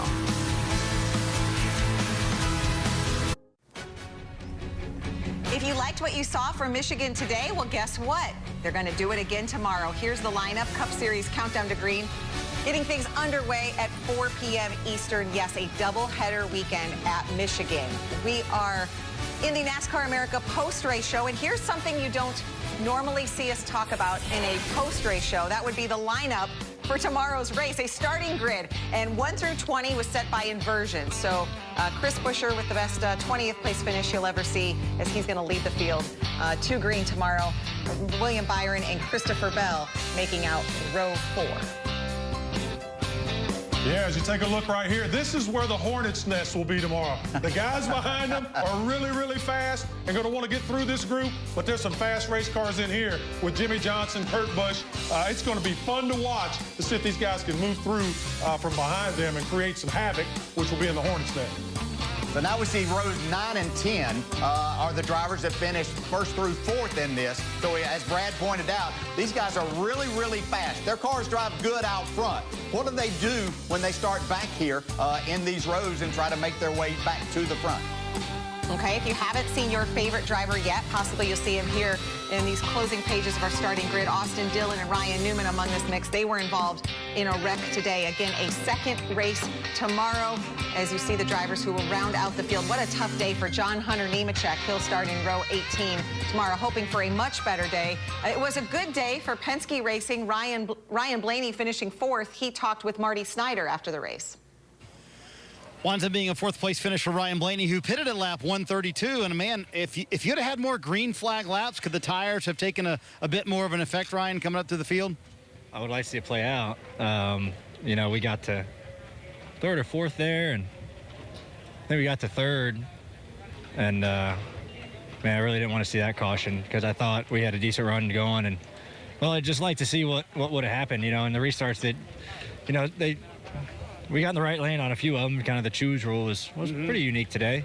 But, yeah, just I would have liked to have more green flag laps, not just caution. And it's hard to build a run or momentum. It's all dependent on kind of your half a lap get up to speed. So, yeah. But overall, not a bad day for our Menards. Knopf Ford Mustang. Really fast, led some laps, but the 4 was super fast. But we'll work on it tonight and have another shot at it tomorrow. So how did the choose rule play out in your world? I mean, was it, you know, as easy as it might have seemed or tougher than you might have thought? What'd you learn today you'll take to tomorrow? Yeah, I think the only toughest thing is when it's gotten dark like this, seeing the thing. Yeah, a lot of drivers talked about that today. Yeah. Hopefully you don't mess up and run over it. And that part, you know, was a little bit tough, but I thought it was neat. You know, it was unique to see what options, you know, were which. You saw a lot of people. I think when the 9 got the lead, he was 5th, and he chose and restarted 2nd. And I was pretty surprised that none of them guys took the bottom, but that's just the mix-up you get. So I think it you know, is a good opportunity for a lot of people, and we used it a lot when we had to come back up through the field on them tires, and it benefited us. So I thought it was good. I think it's good. I'm happy they decided to implement it for here and for the rest of the year. Nice top 5 run for Ryan Blaney today here at Michigan. Was a heck of a comeback for Martin Truex Jr. and this 19 team after that contact early in the flat tire set you guys back down a lap. What do you make of the effort of this team to come away with a top 3 finish? Yeah, just proud of the guys, you know, for sticking with it. I obviously made a bonehead move there early on, and it was weird. Like, I barely felt like I rubbed the 8 car there and flattened both of our tires. So it was definitely an odd situation. I feel bad, obviously, for screwing up his day because he got a lap down as well. But all in all, you know, special auto owners Camry today with, you know, 1,900 names on the hood. They're such great partners of ours. I really wanted to give them a strong run here at their home track, and we had a you know, top 3 or 4 car all day. I felt like at one point we were really fast and just you know, fought track position obviously for coming from the back, and then those restarts at the end. You always hope you pick the right lane, and a few times we had the right one and a few times we didn't, but all in all, just a solid day. Given how long it took you to really get back up into contention, did you have enough time to really figure out what you'll need to fight for the win moving to tomorrow? Yeah, I mean, I feel really good about our car. I think we can do a few things to make it better, but you know, honestly, it's really fast. If we could get a little bit faster in the straightaways without slowing the corners down, they'll have to watch out for us tomorrow. Awesome. Thank you, Martin. Thanks. 9th for Bubba Wallace today, and I tell you what, on a couple of those final restarts, I thought it might be a potential win. I mean, were you thinking when you had that shot on the second row, hey, we might be able to pull this thing up, because you made a bold move to the middle? Yeah, can't count your eggs before they hatch. But a solid day for us in our Victory Junction Chevrolet. Appreciate everybody back at the shop. I know this whole COVID-19 deal has been tough. I haven't been able to go to the shop and show my appreciation and how much they really work and make our cars better week in and week out. So it's been fun. You know, we're in the middle of silly season right now, so my mind is there. It's here. So to come out with a solid top 10 finish for us is positive. We got a lot of work to do. I was not happy with the car, but I think that's the racer mentality. I don't know if Harvick's happy about his car either. So we always strive to be better, but all in all, a solid day. The choose rule, Good job, NASCAR. That was fun. That was cool. It brought me back to the shootout days. I didn't piss as many people off as I did at the shootout as today, so it was all good. Yeah, I remember some of those nights at the shootout, but we won't talk about that. Yeah. Hey, but when these runs are great, right? Are they even better when you know, hey, I get to turn around and do this in less than 24 hours tomorrow? Absolutely. The race distance is a lot of fun. It's something to look at, too, for sure. But, man, Marty, say a prayer for us. Everybody say a prayer for us. There's a big deal on the line right now, and this could only help so much. I've yet to check my phone to see the status of it, but this will send us over the top if we can get it done. So it's been a lot of hard work off the racetrack for my team, everybody involved, to make things better, and that's what we're trying to do. So putting solid runs together, having awesome restarts all night, this is only going to help the effort. So I'm definitely smiling, so it's a good deal. A little teaser and a cliffhanger from Bubba Wallace, who winds up with a top 10 but had a terrific run all day long. See you, brother. Thank you, man. Okay, so in that interview, I'd love for you guys to follow up, but it felt, Brad, like it was a little cryptic there. Like Marty said, a little bit of a cliffhanger from Bubba Wallace. Yeah, he threw a little something out there, and maybe there's some good news coming for that organization that'll possibly keep Bubba Wallace there. I'm just speculating a little bit, but he intimated that, you know, he's really proud of his guys working hard back at the shop. They need to do a little bit better, and maybe there's something on the way to help them do a little bit better. We'll see. It's interesting. Yeah, kind of interesting to hear all of these guys talk about the choose rule. They seem to really like this. I wasn't sure how it was going to go over, although many of the drivers have been highly in favor of this. Being old school, I can't say that it's one of my favorite things, but it certainly made things very interesting with all the restarts. And so to get each driver's take on it was interesting to hear that. Bubba is always interesting to listen to, and I love this young man. And he showed today, once again, that without having the very best car, that he can put himself in the mix, and he's willing to take chances when he gets in that position. And I love to see that. I just want to see him get that backing, get in that position. If it's at Richard Petty Motorsports, which I really hope that it is, and they get good sponsorship and can make all of this happen there, and they become a competitive driver and team week in and week out. It's only going to be good for Bubba, who's good for our sport. So looking forward to seeing exactly what's going to happen there. But everybody's talking about what they can do to make a little bit of a change to figure out how to beat Kevin Harvick tomorrow afternoon. Yeah, that's the question I got for you, DJ. You heard Brad Keselowski and we heard Kyle Busch both say the 4-car is just so much better.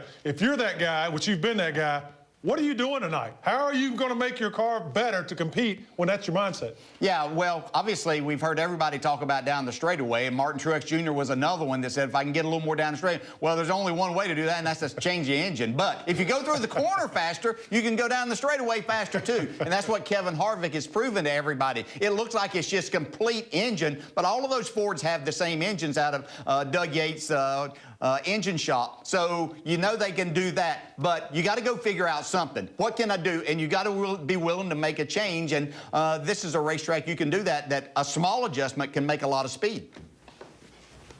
And there we see the car of Kyle Busch. That's my thought leading into tomorrow's race. If you thought Kyle Busch was hungry before, after maybe a little of the air taken off his car today by the race winner, Kevin Harvick, Kyle Busch is going to come back on a mission tomorrow. You also heard Martin Truex say they'll have to watch out for us tomorrow. So plenty of storylines heading into the second race on the weekend at Michigan.